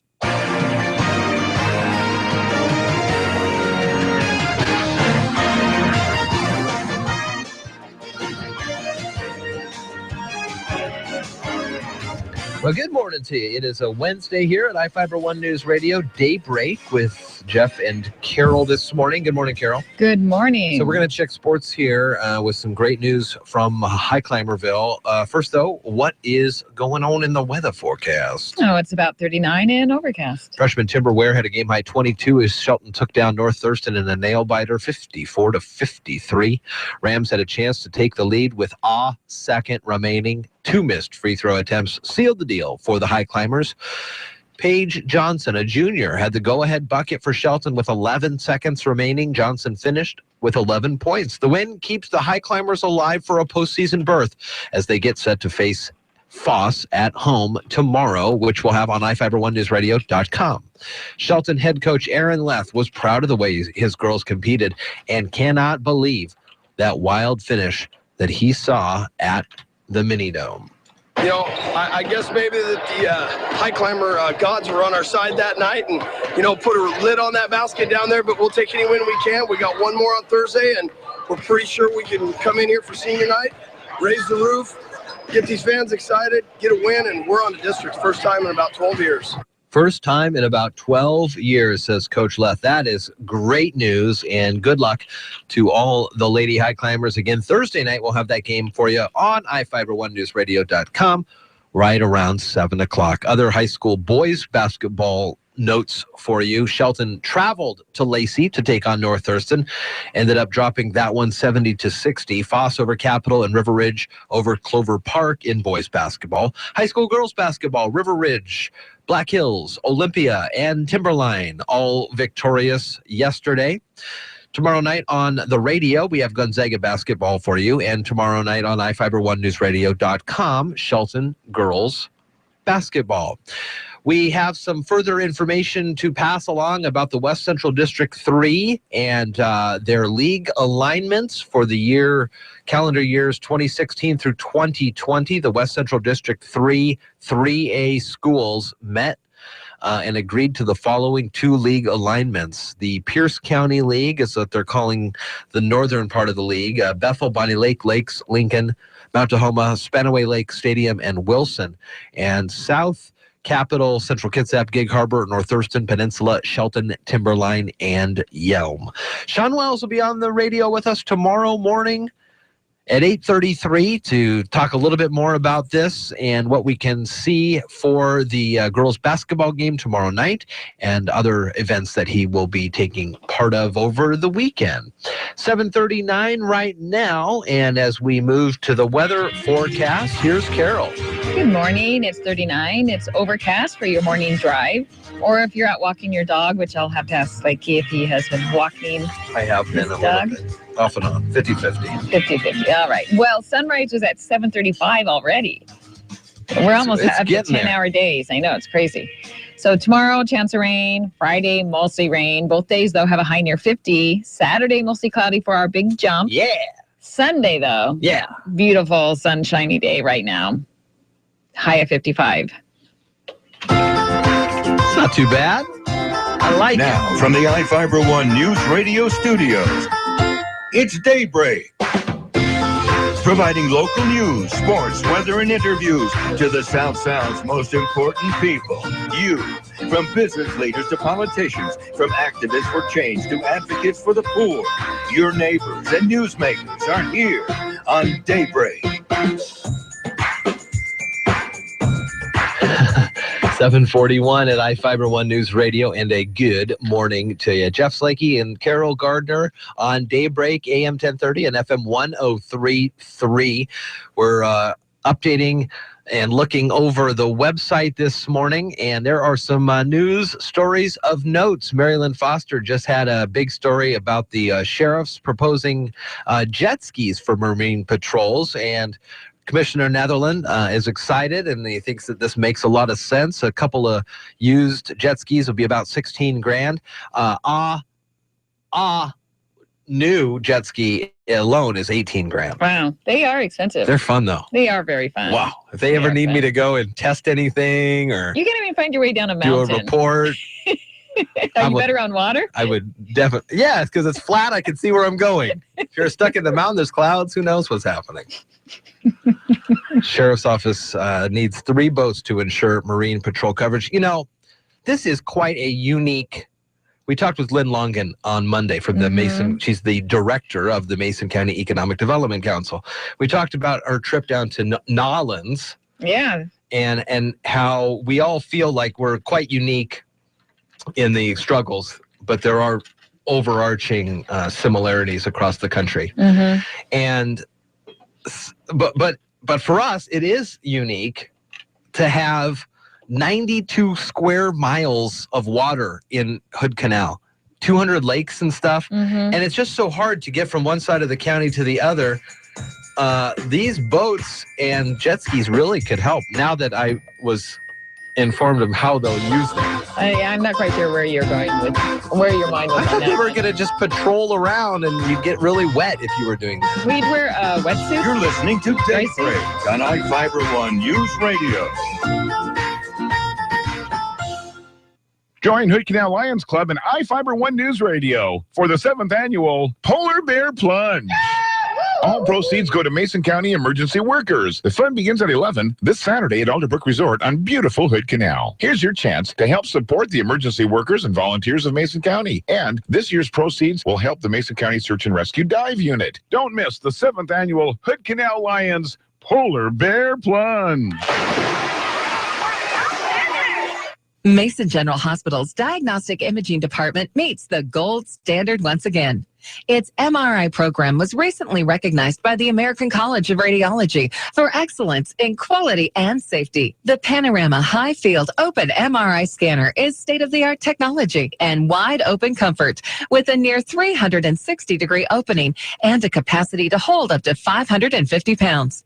When your doctor orders an MRI, there's a great reason for getting it done at Mason General Hospital. To schedule your appointment, have your doctor's order ready and call 427-9590. Mason General Hospital and family of clinics. Equal opportunity provider. Translation services provided. Mason General and Family Athletics. Dave Ramsey helps you handle your money. Weekdays from noon to 3 on iFIBER ONE News Radio, AM 1030, FM 1033, KMAS Shelton. Hi, this is Terry Allen with a look at the community calendar on iFIBER ONE News Radio. Nonprofits post your events on iFiberOneNewsRadio.com. The Mason County Senior Center is taking event at Tumwater Schmidt Mansion to hear author and columnist Dorothy Wilhelm tell humorous stories about South Puget Sound communities on Thursday the 18th. Afterwards, the group will go to Pellegrino's Italian Kitchen for lunch. The cost is $10 for members, $15 for non-members, and covers transportation and the presentation. Call the Senior Center for details. For iFIBER ONE News Radio, I'm Terry Allen. From the iFIBER ONE News Radio studios, you're listening to Daybreak.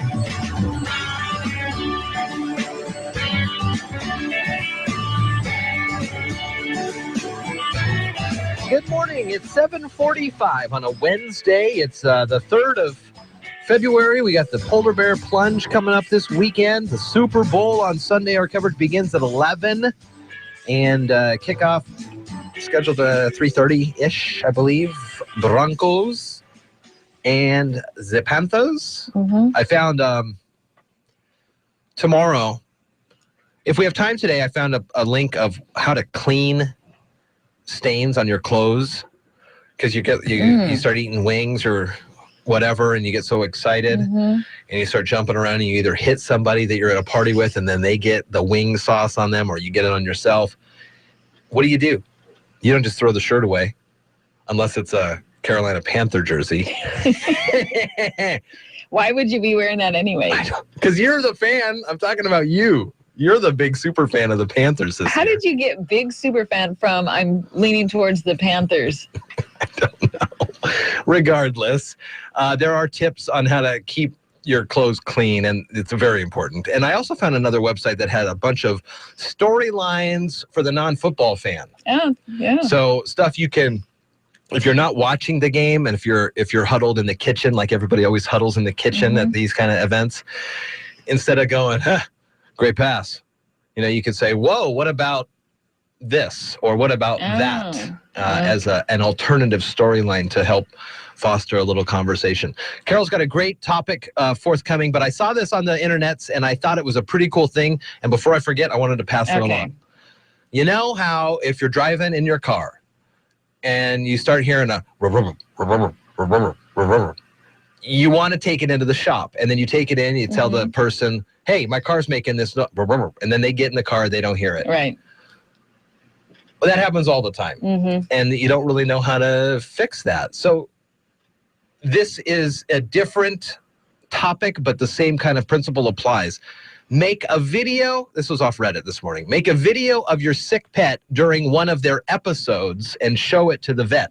So like if you go, Winston is walking around, and then he'll stop and he'll wheeze for a little while, but you're not able to explain it. If you have a video, now that we got video cameras everywhere, you can film it and show it to the vet. It's a great idea. That is a great idea. Thank you, Reddit. Thank you, Reddit. All right, what did you find? You got another technology stuff. Well, so we were talking about using cell phones, and it's distracting. Yes, very distracting. And there's a term which I never heard about, though it's been around for a couple of years, called phubbing. Phubbing. Yes. Fubbing. Phubbing.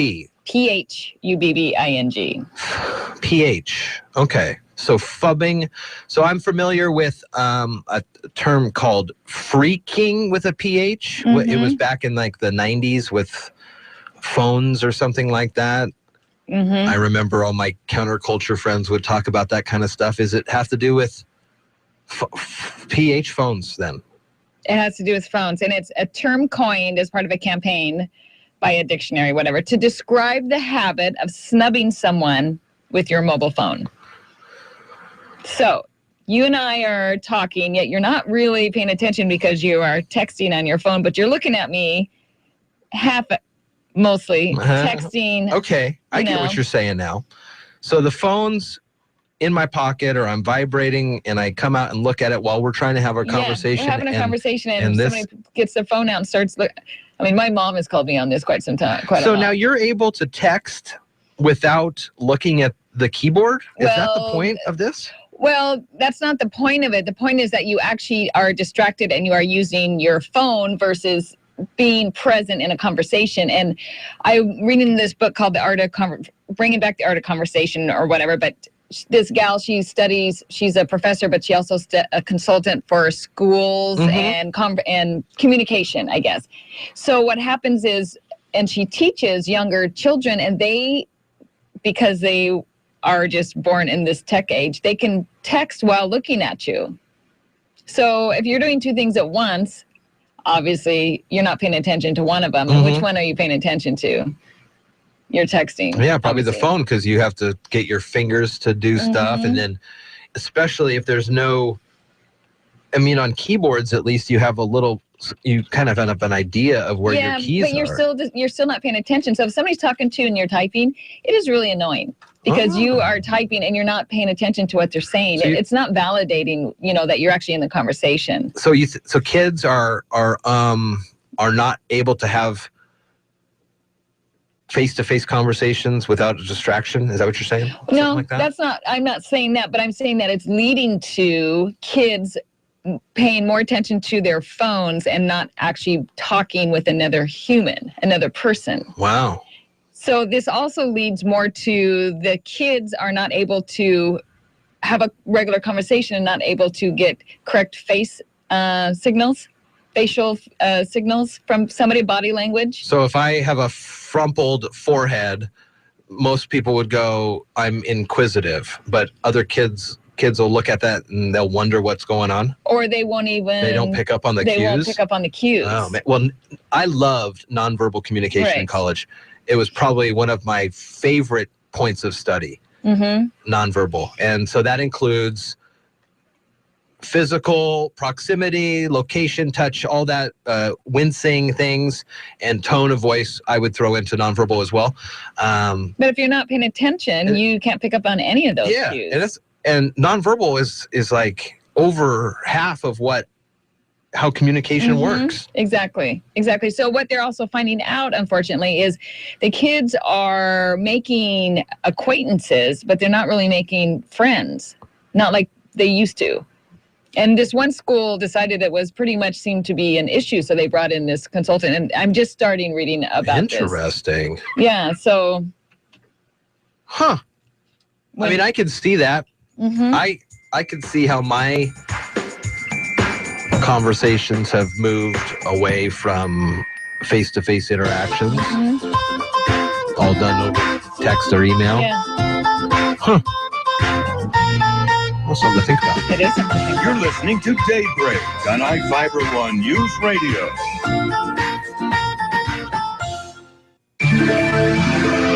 What's on display for stargazers in the midwinter sky? We have your February viewing guide today on the Old Farmer's Almanac Radio Report. With more practical tips and useful advice, this is the Old Farmer's Almanac Radio Report for Wednesday, February 3rd, the 34th day of the year. Hall of Fame quarterbacks Bob Greasy and Fran Tarkenton share a birthday, and painter Norman Rockwell was born in 1894. Stargazers will find our planetary neighbors missing from the evening sky to begin the month. If you venture out after twilight, the most prominent stars will be Orion and Sirius. Jupiter returns by mid-month, though, to begin a 3-month window for viewing the giant planet and its moons. Mars, now rising in the early morning hours, may turn out to be the highlight of 2016. The red planet grows in prominence over the next few months, making its biggest and brightest appearance in a decade by springtime. That is the Old Farmer's Almanac Radio Report. Learn more and find your local sunrise and sunset times at almanac.com.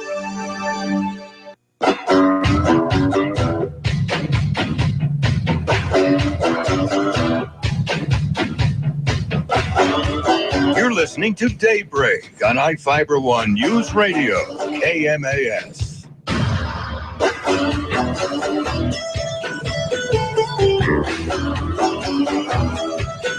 See, you're fubbing right now.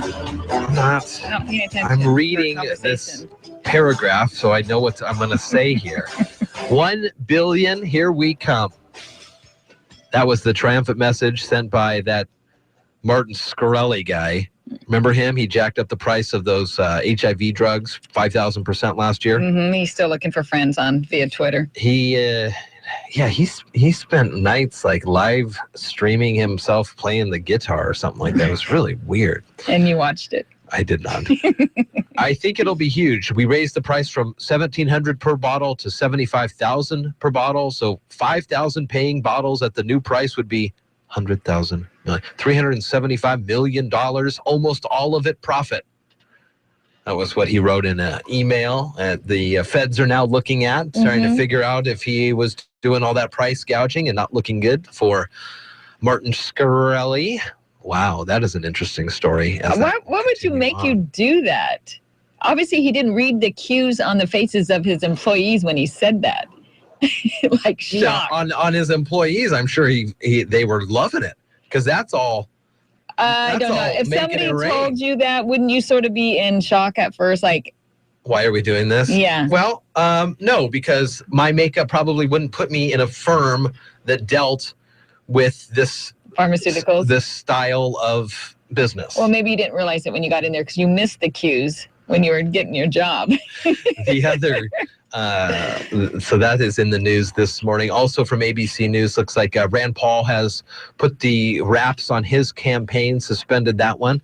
As we move closer and closer to the New Hampshire primaries, the first voting primaries. They did the caucusing in Iowa Tuesday. The voting in New Hampshire comes our way this upcoming week. We do have a debate for you Saturday night from 5 to 8 in New Hampshire, Republican debate.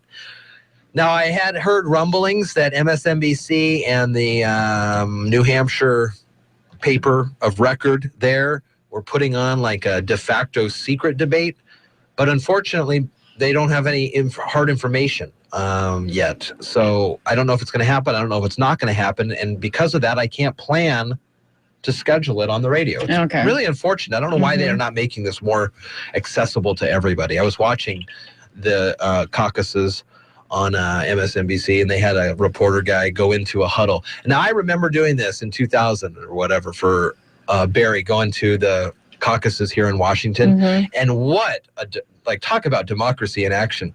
It was so fun to watch this video of this guy puts the microphone into this group of kids and they're talking, and some kids are Bernie guys, some kids are Hillary folk, and so they're all kind of talking at each other about what to choose and seeing that democracy happen. And the kid vote, which Bernie got like 80% of the kid vote, 18 to 29, and boy.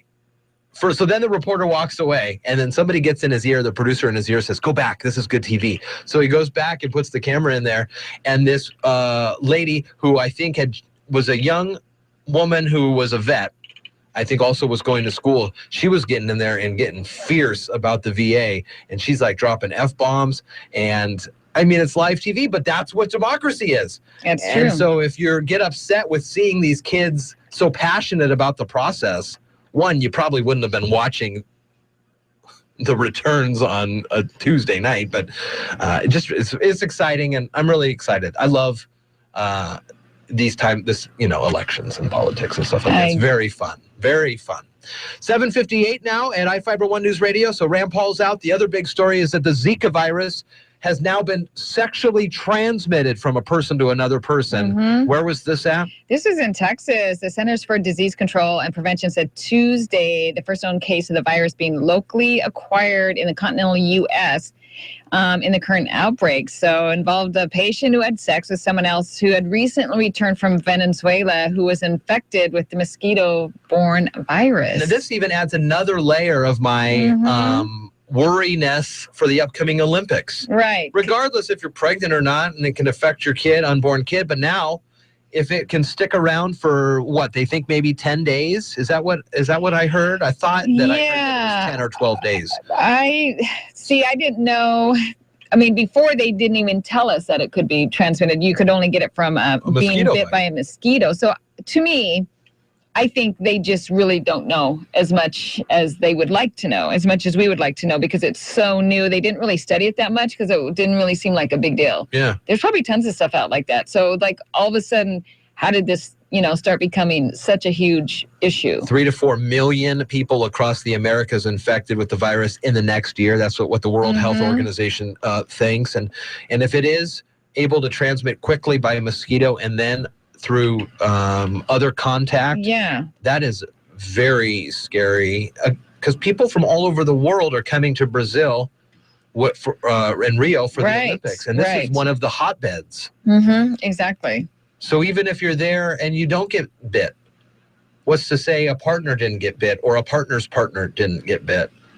And how do you even know if you got bit? If you don't really how show do you know signs if you of got bit? symptoms? Exactly. I mean, I don't. Do you always know you always get bit? No, I only know I get bit on my arms when I scratch them. Yeah. Otherwise, and it's later. It's not like I see the mosquito coming towards me. Right. I go, no. Yeah. Get away. I know, it's crazy. It's very scary. 8 o'clock. ABC News next. Mary Lynn Foster after that. We'll check the weather. Transit talk at 8:15 and Port of Call at 8:45. Got another great hour of Daybreak on iFIBER ONE News Radio. You're listening to Daybreak on iFIBER ONE News Radio.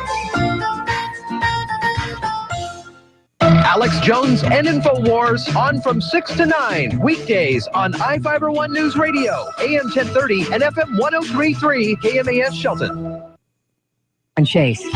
Rand Paul is calling it quits. The Kentucky senator is the latest candidate to exit the presidential race. Details from ABC's Tom Llamas. And a major campaign update this morning, Senator Rand Paul dropping out of the race for president. He says he will continue his fight for liberty. Cruz and Rubio with several events today in New Hampshire, and Donald Trump with a single event in Arkansas. Trump also acknowledging that skipping that Iowa debate likely hurt him in the Hawkeye state, but he says he would do it again. Why? He raised $6 million for veterans. Tom Llamas, ABC News, Manchester, New Hampshire. Trump is calling for a redo of the Iowa caucuses, claiming Ted Cruz cheated by sending out false press releases claiming Ben Carson was dropping out. Trump tweeted, either a new election should take place or the previous results nullified. So far, no formal complaint has been filed. Recaptured escapee David Sweat has been sentenced to 3.5 to 7 years for breaking out of an upstate New York prison. His escape, along with a cellmate, triggered an intensive manhunt and lockdown of nearby towns. Zika is more dangerous than initially suspected. The virus, linked to birth defects, can be transmitted from person to person. The CDC confirmed the first sexually transmitted case in Texas. The 13-year-old Virginia girl who was kidnapped and killed confided to friends that her suspected killer was her boyfriend, who she often sneaked out to meet for secret rendezvous. Police say they met on an anonymous messaging app her parents had never heard of. Child advocate Callahan Walsh says parents need to monitor their kids' moves on the internet. The first thing parents need to do is set ground rules. Secondly, they need to know the technology and know how the parental controls work. And third, they need to talk to their kids. They need to have ongoing conversations about safety so that kid, when it comes time, makes that safe and smart decision. The 2 suspects charged with killing her are Virginia Tech students. Lady Gaga will sing the national anthem at the Super Bowl. She'll be joined by Marley Matlin, who will provide sign language translation. This is ABC News. It's borderline shocking how much energy I have. Wouldn't you like to feel better, have more energy, and actually be better in just 90 days? No more excuses, because now you can, for free. From your friends at Texas Superfood comes our free ebook, 90 Days to Guaranteed Better Health. We make Texas Superfood from 55 vine-ripened raw fruits and vegetables. In a capsule or a powder, 1 daily dose of Texas Superfood delivers the healthy benefits of 55. Count them, 55 fresh fruits and vegetables. Doctors, pharmacists, and nurses all trust and recommend Texas Superfood. So if you can't, won't, or don't eat more fruits and vegetables every day, Texas Superfood is made for you. Find out how you can be healthier in just 90 days. Get started with your free ebook, 90 Days to Guaranteed Better Health, and get 10% off your first order by calling us now at 844-FRUIT-55. That's 844-FRUIT-55. Call now, 844-FRUIT-55. TexasSuperfood.com. Britain is weighing the possibility of breaking free from the European Union. ABC's Tom Rivers says either way, there could be trouble. Prime Minister Cameron has been holding meetings with his European counterparts. In Parliament, he said things like imposing a lengthy time delay before any European citizen could claim welfare benefits would now be possible. I said we would secure a 4-year gap, and we have. He says that's an important argument for Britain to stay in the EU. No more something for nothing, and that's a vital value for Britain. Referendum on whether to stay or leave the Union could happen as early as June. Tom Rivers, ABC News, London. Bernie Madoff's wife, Ruth, doesn't live in Manhattan, where they once shared a lavish apartment. She now lives in a house in Connecticut, and she has stopped visiting him in jail, though she does communicate with him. She was never charged in his Ponzi scheme, though some investigators and lawyers think she must have known something about it, saying there were plenty of signs things just weren't right. Karen Chase, ABC News. Local news is brought to you by Fred Holmes Tree Service. FredHolmesTreeService.com, 427-4489. From the iFIBER ONE News Radio studios, I'm Mary Lynn Foster. Next week, the Washington Department of Ecology will host a public meeting to discuss the C Street landfill cleanup site. This event is one of the first steps in exploring the extent and types of contamination at the site and planning cleanup options that protect human health and the environment. Rebecca Lawson from Washington State Department of Ecology told Daybreak more about who will attend the meeting. I will be one of the folks there. The site manager who works for me in my section, Jason Langstrom, he is the site manager, and he will give a little bit of history about the C Street landfill, what we know, what we hope to find out. And in the beginning, I'll give a little overview just about the cleanup process under the Model Toxics Control Act and kind of where we are in that process. The comment period for this project's agreed order and public participation plan starts February 8th and continues until March 9th. Written public comments will be received either at the meeting or directly to Ecology. The public meeting is next Tuesday, February 9th at 6:30 p.m. at the Shelton Civic Center with an open house and then a presentation at 7 p.m. The Mason County Sheriff's Office would like 2 jet skis to help cover the county's 92 square miles of water in Hood Canal, Puget Sound, and 200 lakes. Sheriff Casey Salisbury, Under Sheriff Jim Barrett, and Chief Criminal Deputy Ryan Sperling went before the Mason County Commissioners Monday to explain the need for a budget request of $16,000 for 2 used jet skis. The jet skis would assist the county's 2 patrol boats, which were hampered when a 3rd vessel was taken out of service because of severe water damage.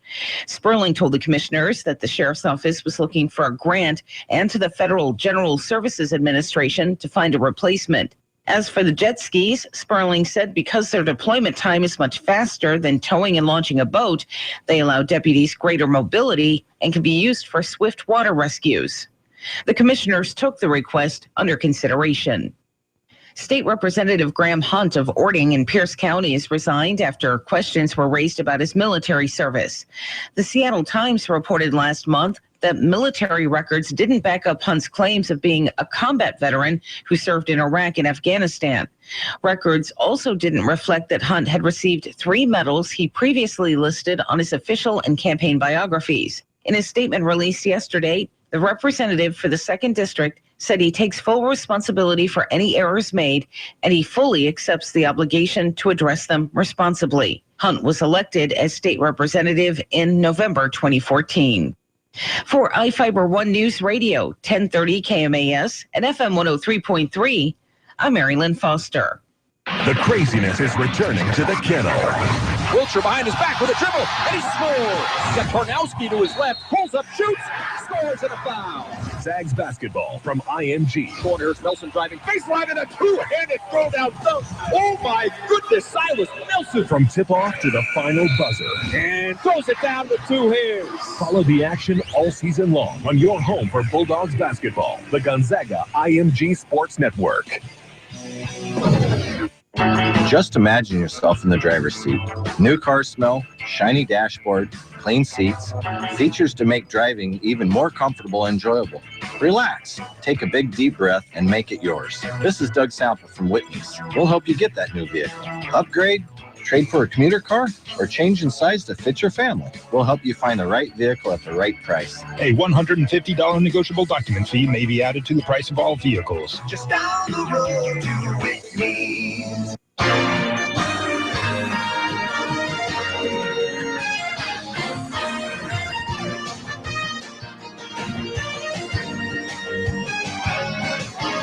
Good morning to you. It's Daybreak here at iFIBER ONE News Radio. Jeff and Carol, good morning. Good morning. We've got Transit Talk coming up in about 7 or 8 minutes here on Daybreak. First off, sports, and currently, what's it outside? It's 39 and it's overcast. Well, it looks like we got some good amount of rain today, huh? It looks like there is going to be some rain coming in now. Freshman Timber Ware had a game-high 22 as Shelton took down North Thurston in a nail-biter, 54-53. The Rams had a chance to take the lead with 1 second remaining, but missed 2 free throw attempts to seal the deal for the High Climbers. Junior Paige Johnson had the go-ahead bucket with 11 seconds remaining, and she finished with 11 points. The win keeps the High Climbers alive for a postseason berth as they get set to face Foss at home this Thursday. We'll have that game for you on iFIBER ONE Newsradio.com. Shelton head coach Aaron Leth was proud of the ways his girls competed and cannot believe that crazy finish from the Mini Dome.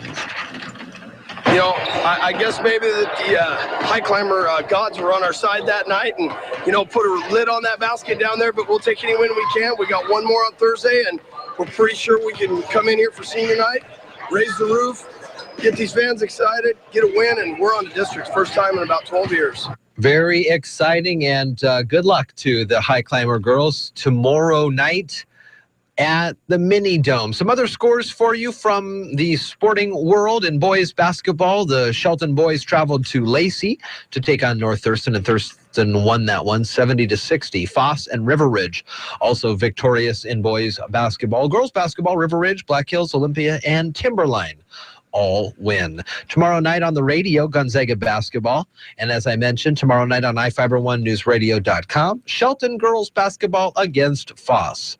West Central District 3 has a new media release out, and the 3A schools met yesterday and agreed to the following 2 league alignments for the 2016 through 2020 school years.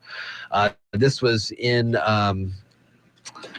response to schools looking to move to different leagues, and I know that on the Facebook, some of the Capital parents especially took up this cause because they would have been having to travel like to Longview or Kelso or Vancouver during the school week to play some games, and the teacher says this parents and teachers said this is strange that we would have to go this far when there's a gazillion schools right around us. So the Pierce County League, now Bethel, Bonnie Lake, Lakes, Lincoln, Mount Tahoma, Spanaway Lake Stadium, and Wilson, and then to the to-be-announced Southern League, Capital, Central Kitsap, Gig Harbor, North Thurston Peninsula, Shelton, Timberline, and Yelm.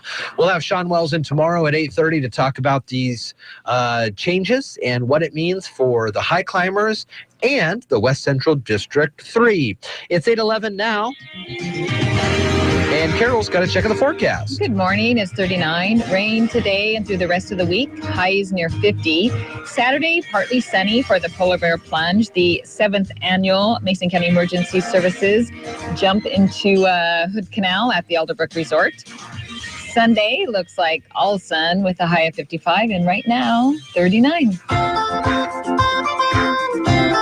Now, from the iFIBER ONE News Radio studios, it's Daybreak.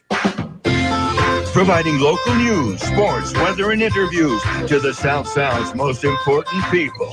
You. From business leaders to politicians, from activists for change to advocates for the poor. Your neighbors and newsmakers are here on Daybreak. Good morning to you. We have Transit Talk coming up in just a little bit with Brad Patterson from Mason Transit. Also, he'll have 2 guests along with him, Erica Marbette, the water resources biologist with the Squaxin Island Tribe, and Charles Wazalowski from Habitat for Humanity, talking about what it means to be a commuter, and from the commuter's perspective, helping out the community, and how you have access to your work if you have transit. So that'll be coming up next here on Daybreak.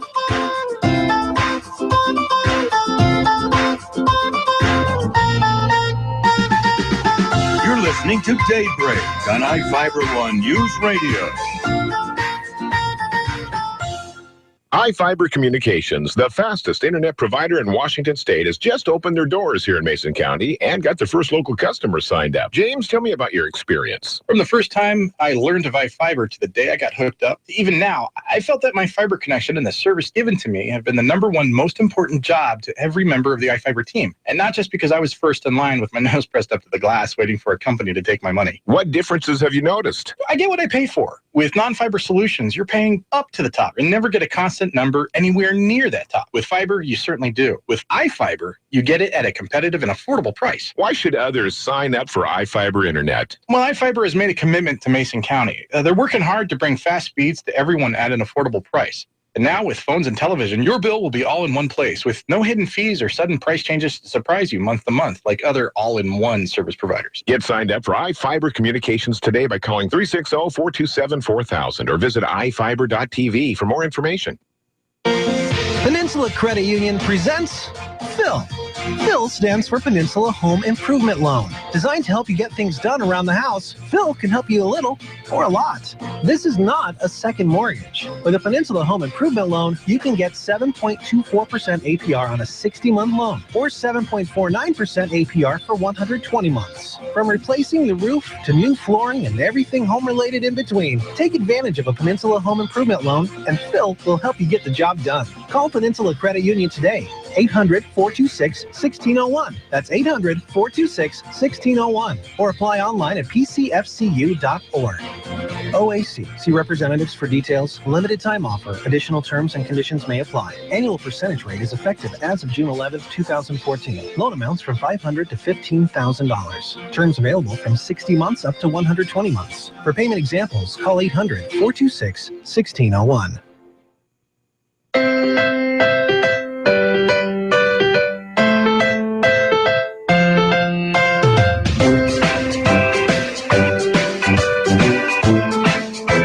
From the iFIBER ONE News Radio studios, you're listening to Daybreak.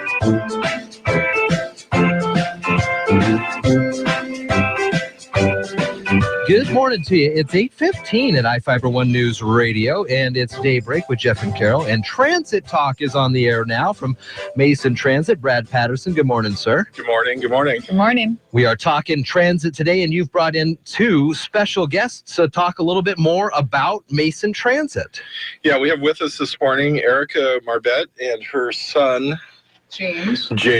Hi, James. And Erica is a water resources biologist with the Squaxin Island tribe. Mm-hmm. And then also Charles Wazalowski. Did I get that pretty close? Close enough. Close enough. Okay. I'm going to stick with Charles. That works. Who works at Habitat for Humanity. Oh, great. And, yeah. You do look familiar. I've seen you up there before. Charles rides the bus every day, almost every day. Couple times a week. Several times a week, yeah. That's and then Erica's used it quite a bit in the past with her family and yes, for commuting, for shuffling children around. So want to hear what they have to say about their experience and the value that it brings, especially in getting to work. Yeah. That's an important part that I think sometimes people forget about is the contribution that makes to the economy when people can get to jobs. So Charles, let's start with you. What would your typical schedule be like working at Habitat, and how are you able to use the bus to get to there on time? Well, a lot of times I end up walking. But with my experiences, if I needed to schedule a dollar ride, the dispatchers and bus drivers have always been very helpful. If I needed to know when the next bus to wherever my destination is, the bus drivers are quick to say, oh, the next bus would be in an hour or 30 minutes or whenever it was. So it does help, and they're very knowledgeable on the bus itself, even with different routes and things like that. They know the whole deal, huh? Yes. And they're very friendly, easy to talk to? Very easy, and as I understand it, they rotate drivers every so often, so they all get the experience of where each route is and different times. And Erica, what about you? Kind of the same scheduling type of story. How does it work for you? Yeah. So a few years ago, when James was still a toddler, I worked in Olympia. So I would drop him off at like 7:30 in the morning at the Squaxin daycare, scoot across the highway to Camilchi Trading Post, hop on that bus to Olympia, get right off downtown, walk to work, and do my work day, come back at the end of the day, pick up James. And the beauty of it was that I never used my car to commute to Olympia. So I saved all the wear and tear. I saved my peace of mind. Got to read a book on the bus. Oh, yeah. Or talk on the phone or what have you, but quietly. And it was a very good way to be a commuter. So that's just one of my experiences with Mason Transit. Very nice. And James, you ride the bus a lot. Do you enjoy riding the bus? Is it a fun experience for you? Yes, it is. I ride it a lot to my cousins and my aunts because my mom and dad are working a lot. And when I'm bored, I can just ask my sister and we can play tic-tac-toe or rock, paper, scissors. Something on the bus to do. And have a conversation. And bus drivers are nice, very nice to you and help you get to where you need to go? Yeah, my mom, Erica, tells them when we have to get off, and then if they're like talking deep in a conversation, they would like yell back, "Hey kids, it's your you guys have to get off the bus." That's awesome. And then you just get off the bus And the first day I brought them, the bus driver did look at James and look at me and look at the rule book and say, "How old is that kid?" So and it just turns out he was just over the age limit. So, but the bus driver was checking. So there is a rule on that one, Brad. Is that right? What do we have? Age minimum for by yourself riding? Yeah, I believe it's. I think it was 8. I want to say 8. Yeah. Sounds about right. Yeah. So a question I have, Erica, in terms of your commuting, the financial aspect of that, did you find it saved you some stress by having somebody else do the driving and convenience, but how about in terms of financially? Saving gas, and then the thing is that it's fewer oil changes, fewer gas tanks. That's the main thing. So yeah, compared to, you pay bus fare, but it's small compared to the cost of the vehicle. Of operating a car. Yep. Yeah. And you found it just perfectly fine for timing wise. The schedules, they were on time, so you were getting to where you needed to go. Definitely, boy. They were on time. There are always occasional problems with buses, but yes, definitely on time. It's a little bit tight when, the kid is sick and you got to catch the early bus, and sometimes it's not quite perfect, but it's always manageable. Yeah. And Charles, let's talk a little bit more about the services and how you've used the bus. You mentioned that sometimes you're walking to work in places like that, but the bus has added you some time to relax a little if you need to get if you're on your way to work or on your way home from work, and so it's a relaxing environment for you. It is. Do you ever talk to people on the bus? Quite a bit.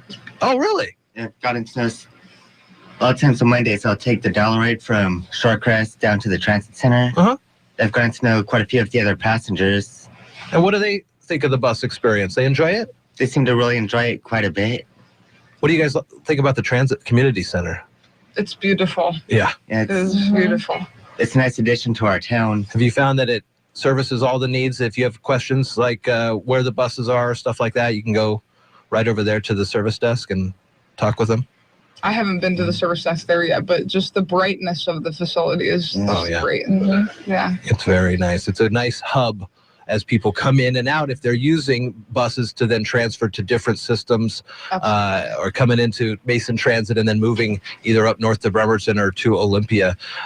So it definitely saves a lot of money for folks and peace of mind, which you can't really put a dollar amount on, but it definitely, in the grand scheme of things, seems to be a little more important than a couple bucks here or there. But I would say quality of life. Yeah, quality of life. It's just nicer, if you have to have a car to have a good life where you live and you don't, well, life gets pretty hard, but to have the bus makes it easier and just life is better when you can get around. So. I think we talked, what was it, a week or two ago about the annual savings that was calculated was in the neighborhood of $10,000 a year through users of public transit. And My guess is that cost would probably be a little bit higher, or that savings would be a little higher in a well, you probably don't have parking fees in a rural area, but the offset is you probably have a longer trip, so you've got more mileage. Well, if you're going downtown Olympia, to find parking down there can be a real hassle. Yes. Oh yeah. So you just pop off the bus and you're there. Yeah, you're there. Walk right past the bakery. And there goes the savings. Yeah. Right? oh shoot! Yeah. So that's the number 6 bus that takes you right to the downtown transit Correct. center in Olympia, and from there you can go all over the place if you have to. And then now the express service that's going, early in the morning and providing additional trips, because it was clear that was our most. We had too many people standing for too long of a trip going to Olympia specifically. So adding that express service, bit by bit, it's starting to grow and fill in, and people using those times. Last week we talked with Chuck Orthman about a 16-mile walk that he would have had to do from Grapeview into town. Now, Charles, if it's raining and you can't walk, I mean, you definitely want to get on the bus in those kind of situations. So you find the bus easy to hop on. And if you look outside, oh man, it's raining, I need to adjust my schedule, and the bus is good to go for you. It is. Very nice. I like hearing that people are able to use the buses. I mean, I'm a big fan of bus services. But Brad, what else is going on with Mason Transit in the realm of this? How are we helping more people use bus service like this? Well, actually, the component that goes hand in hand with the bus service that we're going to be working on the next couple of years is park and ride development, particularly for our commuters, whether they're carpooling with somebody, van pooling, or catching transit either direction. We've got a number of park and rides throughout the county, and some of them need some expansion. They all probably need additional work in terms of safety and security. And then we certainly need one up in the North Mason area. So fortunately, we're very lucky and competitive in a grant this past year with the state and got funding in place to make all that happen. We'll be getting a consultant on board here the next few weeks to help us with the project, because it's a multi-year project with a lot of locations. And one of the questions that we'll be looking at is there's the park and ride on Matlock at 101 Railroad and Matlock. With the Shelton Hills development, is there a need for another park and ride up off of Wallace Neeland, or would it be better to expand the one at Matlock, or not have the one at Matlock and have one up at Shelton Hills instead? So those are some questions we're going to be answering. But that, again, really is part of the whole network of the infrastructure that supports commuters, whether they're riding the bus or taking other methods where they're combining trips with people. I know on the way out, the park and ride on a Cole Road has a shelter, it looks like. So the buses will go in there and wait for folks, or I mean, not wait obviously, but based on the time schedules, you can read the schedules of listing there. Yeah. Is that kind of what you're talking about, expanding also the documentation for folks? Yeah, that's we found that the number one way our riders access our schedules are at the bus stops. So not only are we in a project to expand shelters and put more shelters out there, but also even shelters that are bus stops that don't have shelters, is to have information up that'll have the schedule for at least that route on it. Yeah, so that's a big part of getting people to use transit, making it easier for them, is having that information. Definitely. The next step past that then is next bus technology, where you pull out your phone and it says, guess what? Your bus just left a minute ago. You should have been looking at your phone. Do not click $200. Do not pass go. So that's what we'll be working on as well. I've seen that in San Francisco when I was down there. You could text a number or something and it tells you. It's amazing how it knows exactly where the bus is to come down the line. It's quite advanced. I really am looking forward to that future. Yeah, that information is very powerful, because the last thing you want is to walk out and the next bus isn't for an hour. So having that information readily accessible either on a phone or on the internet is something that we need to do, and we're going to be working on it. Brad Patterson, Erica Marbette, and James, and also Charles Wazalowski, thank you so much for coming in and talking with us about the benefits of Mason Transit today during Transit Talk. Thank you, guys. It was a pleasure. Thank Erica and Charles for joining us. And it's we've got great riders, great community, and so that's what it's all about. I like it very much. We'll talk to you again next week at this time for Transit Talk. It's 8:27 right now, and what we're going to do is take a break, and we'll get to the morning stock numbers next on Daybreak with Jeff and Carol.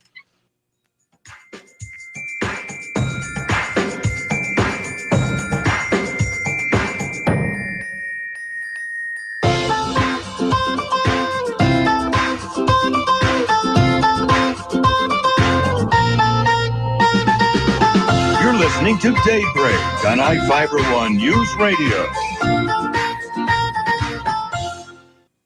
Having a new baby this year? If you just got the exciting news, Mountain View Women's Health has some more good news for you. The best prenatal and delivery care you could ask for is close to home and family. Mountain View Women's Health and the Birth Center at Mason General Hospital offer excellent care to make your prenatal and birth experience wonderful. Among the many great features is the personalized birthing plan that includes your choice of pain management, from epidural to natural birth. For more information, call Mountain View Women's Health at 426-0955. Mason General Hospital and family of clinics. Equal opportunity provider. Translation services provided. Mason General and family of clinics. Understanding your finances is a key to a strong financial future. Don't be the one who gets left behind. Visit feedthepig.org for tools and tips to get started on the path to financial stability. This message brought to you by the American Institute of CPAs and the Ad Council. The craziness is returning to the kennel. Wiltshire behind his back with a dribble, and he scores. Got Karnowski to his left, pulls up, shoots, scores, and a foul. Zags basketball from IMG. Corners, Nelson driving baseline, and a two-handed throw down dunk. Oh my goodness, Silas Nelson. From tip-off to the final buzzer. And throws it down with two hands. Follow the action all season long on your home for Bulldogs basketball, the Gonzaga IMG Sports Network.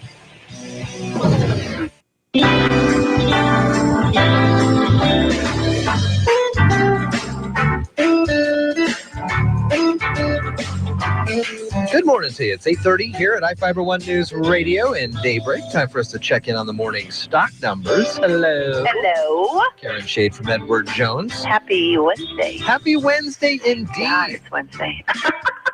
It's been a long week already. Yeah, well, I was thinking about that last night. I go, oh, man. Okay. I know, but it was absolutely beautiful sunrise this morning. Was it?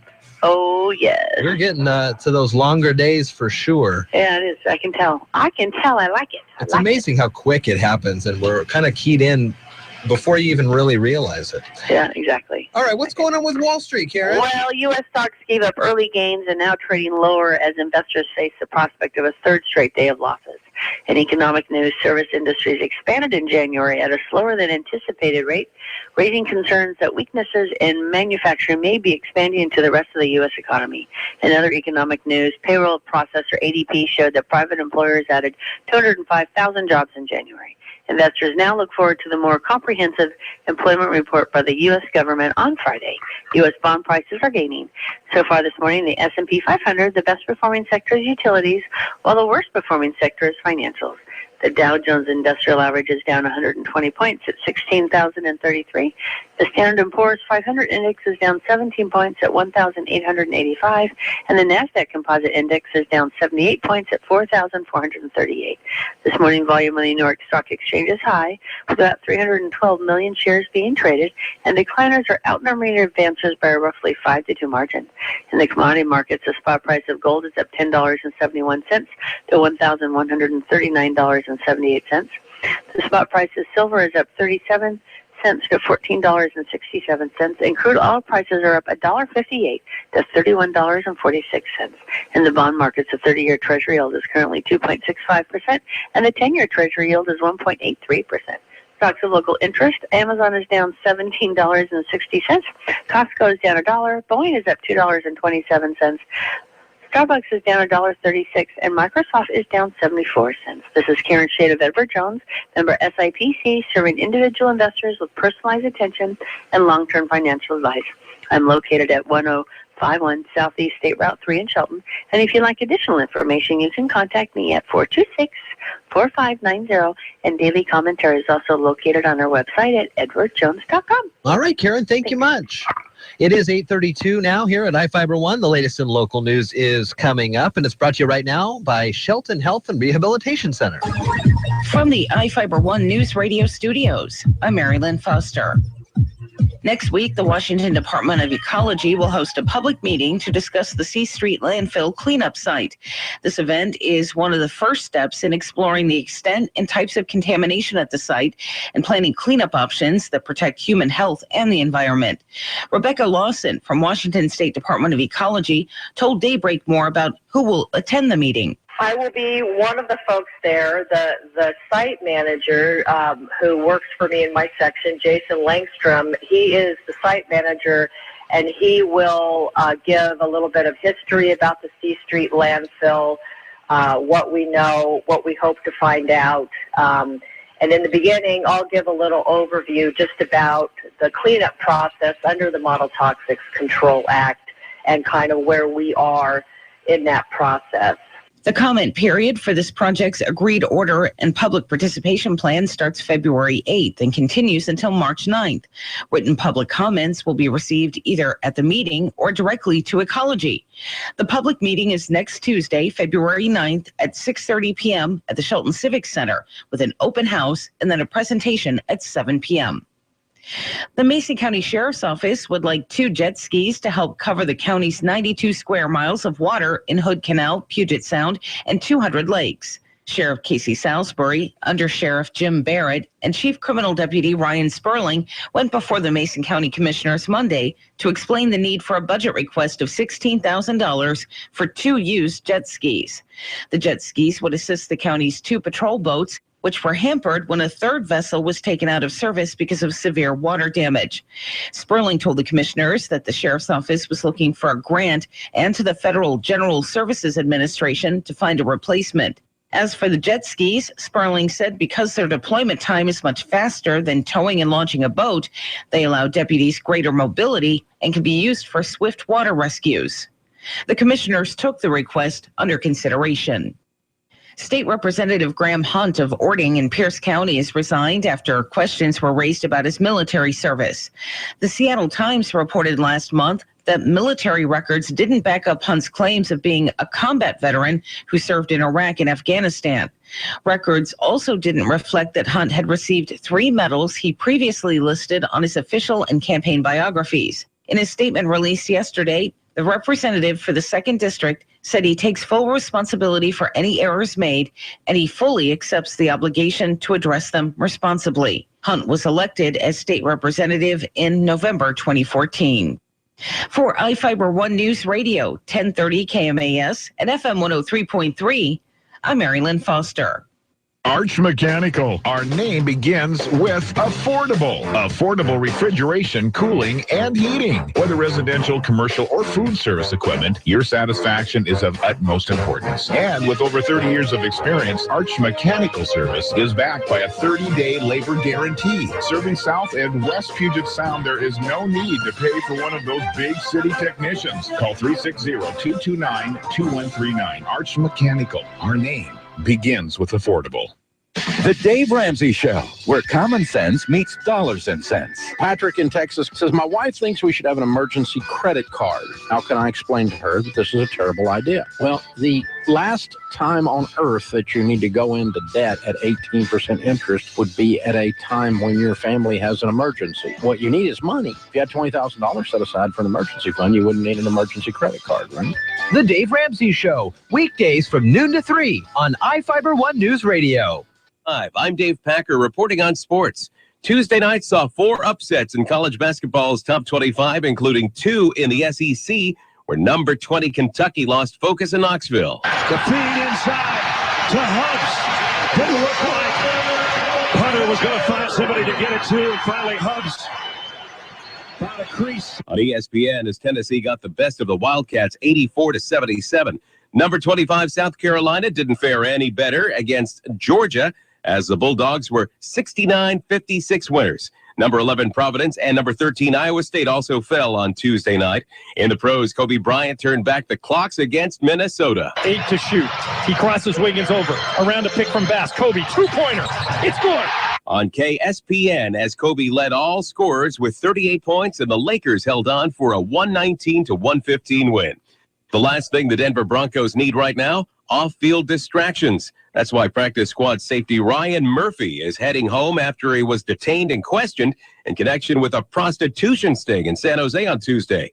Murphy was not arrested, nor was he cited for solicitation, but ESPN's Jeff Legwold believes the quick decision by the team will limit any headaches this could cause. I think had this been a starter or, a player on the roster, maybe this is more of a team employee having a lapse in judgment. Back to the association we go, where DeMar DeRozan showed some impressive range with time winding down in Phoenix. Tried to pass out to Patterson. It goes all the way to center. DeRozan tracks it down, hoists up a triple, and it goes! DeMar DeRozan with the dagger. On Sportsnet 590 in Toronto, as the Raptors set the Suns 104-97. Other finals from Tuesday: Boston 97, New York 89. Houston snaps Miami's 4-game winning streak with a 115-102 victory, and Portland got the best of Milwaukee 107-95. Dave Packer, ABC Sports.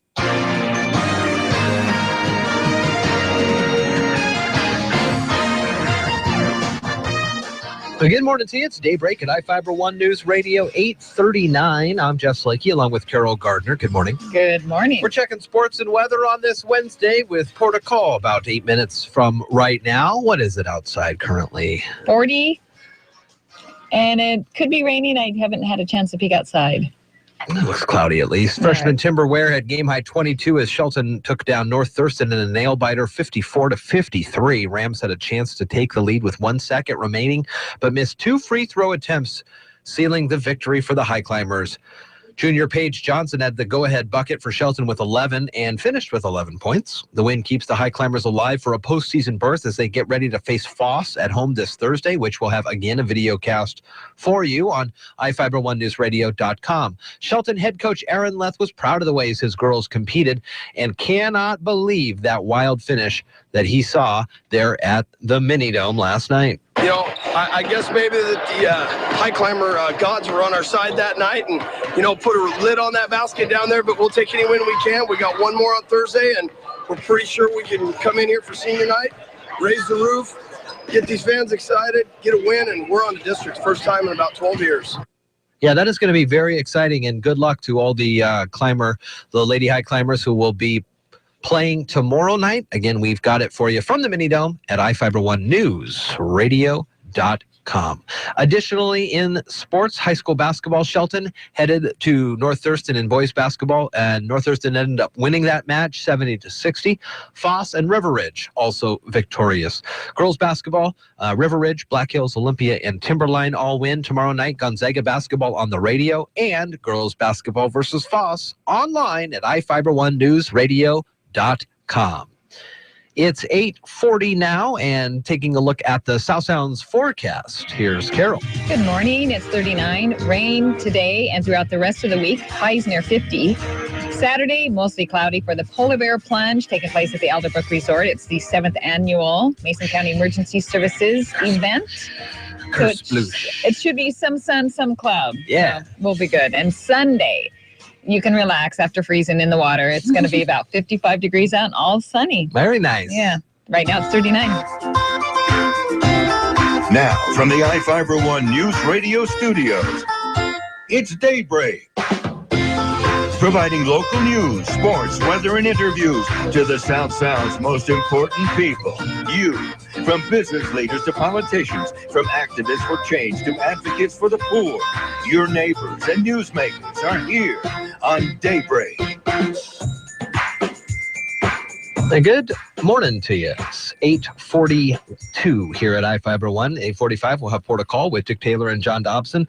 Last week we were talking about Richard Dreyfuss. He's going to be Bernie Madoff in a mini-series. And that starts tonight? I believe that's tonight, 8 Eastern, so probably 8 Pacific also. Sure. The 4-hour miniseries. So it should be interesting. Are you going to try to catch some of that if you can? Well, I'll definitely have to watch it the next day. In addition to that FX deal, The People versus OJ was on last night. Yeah. You saw some of that? I did not, but I want to. Yeah. Looks good. The celebrities in there. Oh, yeah. Man. You can give us a report tomorrow. I don't know if I watch it. You're listening to Daybreak on iFIBER One News Radio. Do you have financial questions you need answered but are unsure who to ask? We're here to help. Join us for ABC Mason's 3rd annual Super Saturday Financial Information Fair on February 6th at the Shelton Timberland Regional Library from 10 a.m. to 2 p.m. Enjoy free snacks and enter to win fabulous prizes while increasing your financial know-how. You have nothing to lose and everything to gain. And best of all, Super Saturday is free and open to the public. For more information about Super Saturday, visit www.abcmasoncounty.org. Introducing the alternative to heavy news. Now at, Excuse me, heavy news? you know, disasters, politics, stock market. And this alternative is Coffee news. It's entertaining stories, famous quotes, and family fun. It's light news. Why it's so light, it's free. Free? So next time you're waiting at a restaurant, look for coffee news. If they don't have it, tell them to get it. It's light. It's free. It's coffee news. Look for your free copy of Coffee News, available in restaurants throughout the South Sound and Mason County. Are you tired of commuting to a job that makes someone else rich, working harder than ever, but getting nowhere? Do you hate spending hundreds of dollars every week on daycare, having someone else raise your children? With our opportunities, you can start earning money as soon as next week. You get to be the boss, work from home, and live a happier life.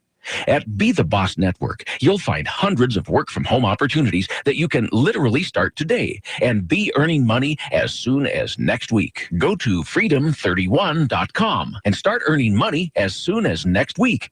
You get to be the boss. Get out of the rat race. Work from home. Go to freedom31.com right now and change your life today. That's freedom31.com. Go to freedom31.com and start earning money as soon as next week. You be the boss. Go to freedom31.com.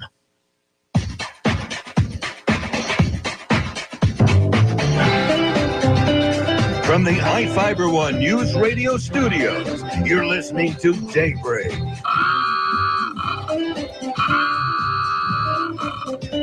All right, good morning. We are diving deep into a great conversation with Dick Taylor and John Dobson for Port of Call this morning. And morning, guys. How you doing? It is morning, yeah. It is indeed morning. It's always morning in Shelton.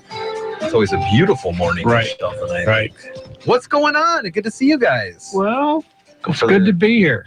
We were looking at. We had a port meeting yesterday. Yeah, how'd it go? Meeting went well. And we had a big announcement. Oh, you did? Yeah, Brandon Palmer came in and he's talking about the marina overhaul project down there, the Oakland Bay project, and the project has just really received a $1 million grant.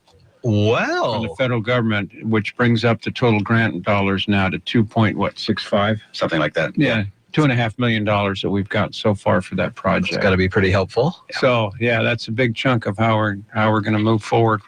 And if for folks just keying in on this, what are we looking at down the road for this? Well, we're looking at redoing that end of Oakland Bay. Mm-hmm. And it's we can't restore it to what it was years ago, but we can make it better for salmon enhancement growth, replacing some of the old cruddy stuff that's down there left over from years of logging, working in the logging business on the waterfront there, cleaning that up, cleaning up the waterfront itself, putting in a new boat ramp. Wow. Just beautifying it, put some trails in to make it accessible, make the area accessible for the public. And are people going to have to upscale their boats? No, the boats, they're no problem. It's like, oh, you can't have that here. Sorry. Right, take that dinghy out of here. No, we won't do that. About that. That's I hadn't thought about that. Yeah. That is but and Eagle Point is part of the project, so we're all looking into that, and it'll all be kind of tied together by paths and trails, and I'm just excited about the project itself. That we need some work down there, and we're getting started on it. What's really the great time frame that you guys are looking at? We're looking at 5 or 6 years at least.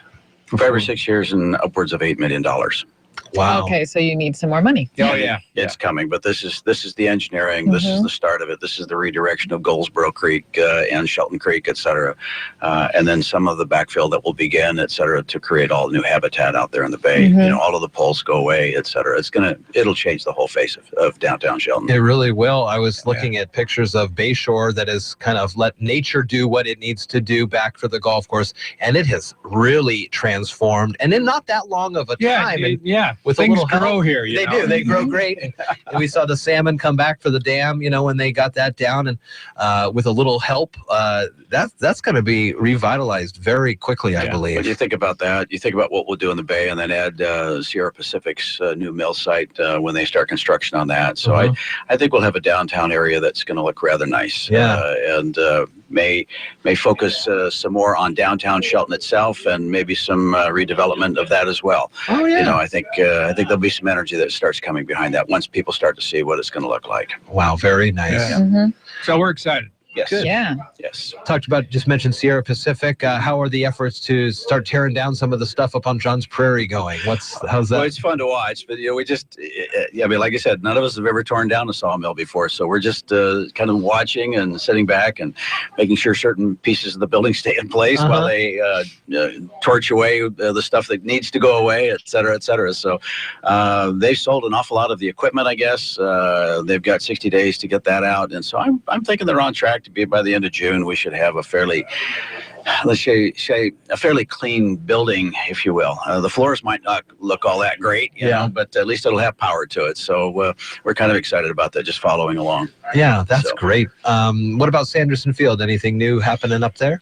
Not really. Actually, I think we're pretty stable there. We are doing a couple of things though, and it'll tie the marina and the airplane folks together.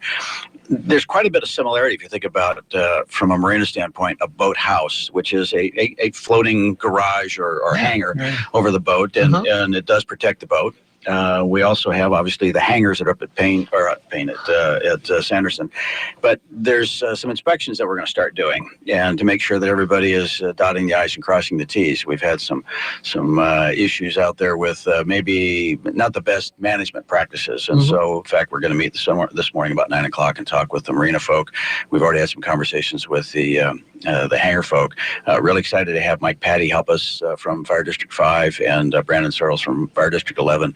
So we're going to use it's March 28th, I believe, is the date for the marina inspections that we're going to be doing. And we'll be looking at a few more things than what we normally do. And the same thing with the hangar folks, and try to help educate them about the best ways to be safe and do what they want to do. So anyway, we're really excited about that. So I think. So with the hangars, the marina, there's limited space to really build like a new boathouse. But with the hangars, do people come in and go, oh, I want to start bringing my plane in? Can I rent space and build a hangar? Or we've had some conversations about that, and we are able to do a ground lease for somebody who would want to build a larger hangar. But so far, our demand and supply has been about even up. So I think everybody's pretty comfortable with the status quo at this point. I'd say probably about 4 or 5 years ago, we were getting some folks calling in wanting to build what I refer to as big toy boxes. But again, they have to be toy boxes, i.e. as in airplanes, not in cars or grandma's furniture, as I like to call it. It has to be for airplanes. So that's one of the challenges we run up against. The governor is talking about some investments in earthquake safety, and we have the big evergreen tremors coming up this summer. And they said Washington State was one of the leading across the nation states that are taking this seriously, leading in the earthquake deal. So that's going to be for us. It's really going to put a spotlight on that for us around here, these parts. For next Cascadia uprising. Yeah, first week of June. Okay. For some reason, I had it as June 12th, but it's actually the previous weekend is when they're going to start arriving. And we're expecting somewhere between 400 and 500 troops to be actually on airport at that point. So they'll be on the south side of the runway for the most part, and we should see quite a bit of helicopter activity. So the noise levels are going to go up, just to let everybody know about that. We're working on a couple of C-130s to be able to come in done. And so all of it is in practice for, the what if scenario, et cetera. So it's a good exercise to have. Definitely. And again, it just sends the message out to the general public, do be prepared on your own. Do have some extra water around, some extra food around, some extra shelter around, et cetera. So the more we hear it, the more I'll go, okay, yeah, maybe I really should get that extra one. I mean, because, you just put it off, but the more you hear it, the more you think, finally, maybe I'll do it. Maybe I should do it. Yeah. So when it happens, it's just going to happen. Yeah. You're not going to have any warning. It's just going to do it. Yeah. So make yourself ready now. Yeah, some little bit. Port of Call with Dick Taylor and John Dobson from the Port of Shelton Weekly. We do thank you guys for coming in. It's February, so what's going on with your CNN videos? Well, I just got an email this weekend. They've pushed it back to start in June or July because of all the election. Must be election year. Yeah, it's exactly what all the primary stuff that's going on. We don't have 8 hours to give to secret classified great stories. Yeah. So it'll be in June probably. So you're competing with Mr. Trump now. Well, yeah. Who knows? Who gets the most FaceTime on CNN? Very good. So we'll remember that for June. Okay. Thank you very much, Dick Taylor and John Dobson, Port of Call. We'll surface on out and move on as we get ready to put the wraps on this Wednesday morning. It's Daybreak on iFIBER ONE Newsradio.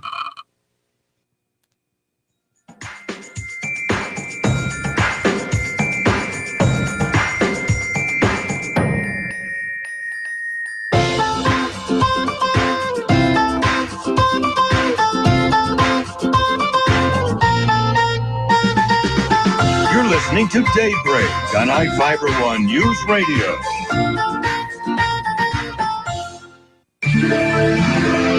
What's on display for stargazers in the midwinter sky? We have your February viewing guide today on the Old Farmer's Almanac Radio Report. With more practical tips and useful advice, this is the Old Farmer's Almanac Radio Report for Wednesday, February 3rd, the 34th day of the year. Hall of Fame quarterbacks Bob Greasy and Fran Tarkenton share a birthday, and painter Norman Rockwell was born in 1894. Stargazers will find our planetary neighbors missing from the evening sky to begin the month. If you venture out after twilight, the most prominent stars will be Orion and Sirius.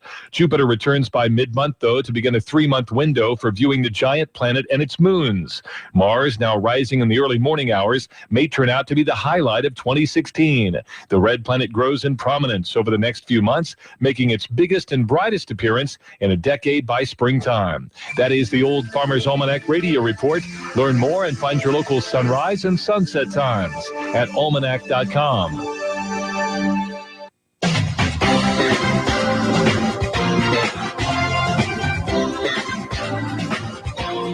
From the iFIBER ONE News Radio studio, you're listening to Daybreak.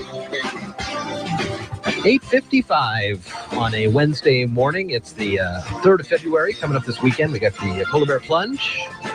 That's going to be at the Alderbrook Resort and Spa. Later in the evening, the annual Red and White Gala fundraiser for the North Mason Chamber of Commerce is upcoming.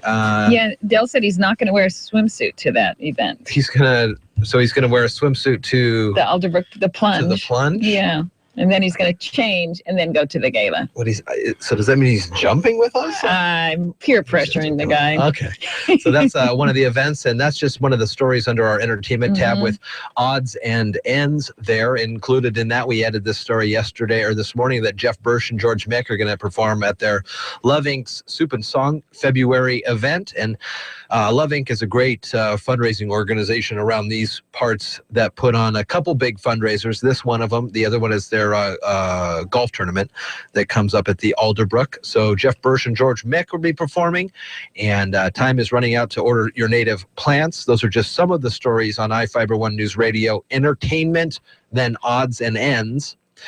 It is 8:56 here at KMAS and iFIBER ONE News Radio. Here's an interesting story that I found. From now through the 15th, if you get a Happy Meal, you get a book as the toy. A book on marketing?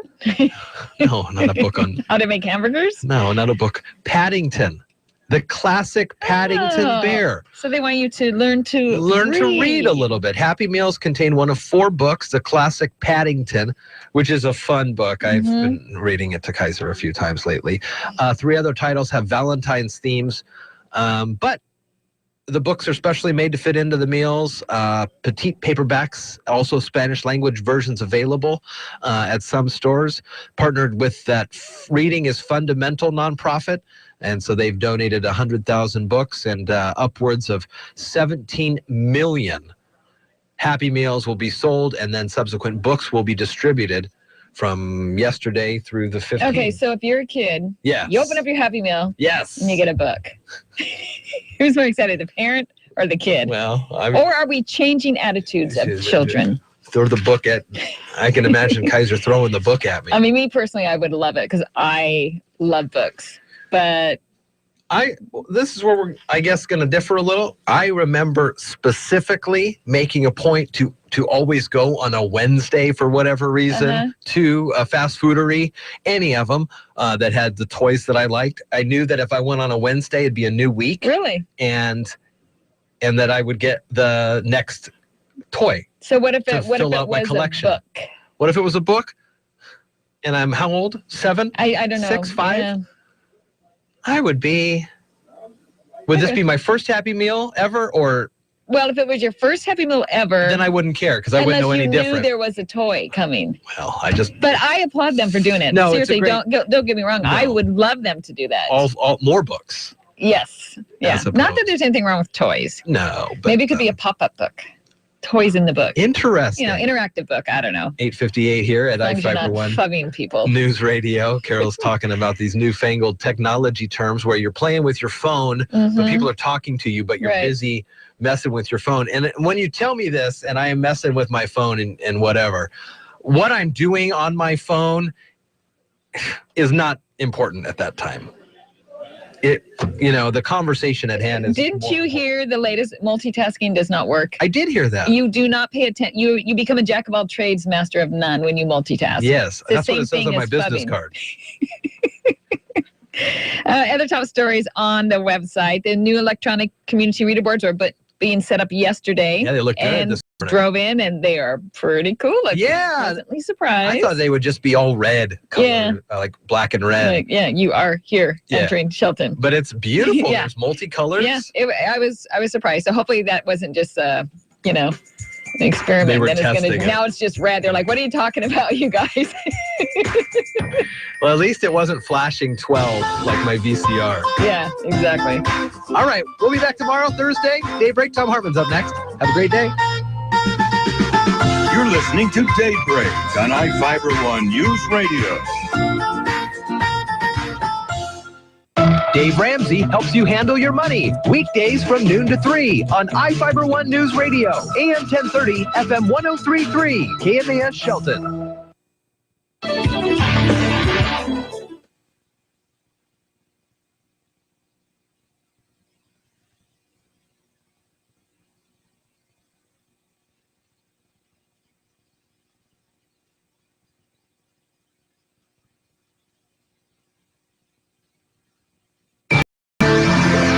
What's on display for stargazers in the midwinter sky? We have your February viewing guide today on the Old Farmer's Almanac Radio Report. With more practical tips and useful advice, this is the Old Farmer's Almanac Radio Report for Wednesday, February 3rd, the 34th day of the year. Hall of Fame quarterbacks Bob Greasy and Fran Tarkenton share a birthday, and painter Norman Rockwell was born in 1894. Stargazers will find our planetary neighbors missing from the evening sky to begin the month. If you venture out after twilight, the most prominent stars will be Orion and Sirius. Jupiter returns by mid-month, though, to begin a 3-month window for viewing the giant planet and its moons. Mars now right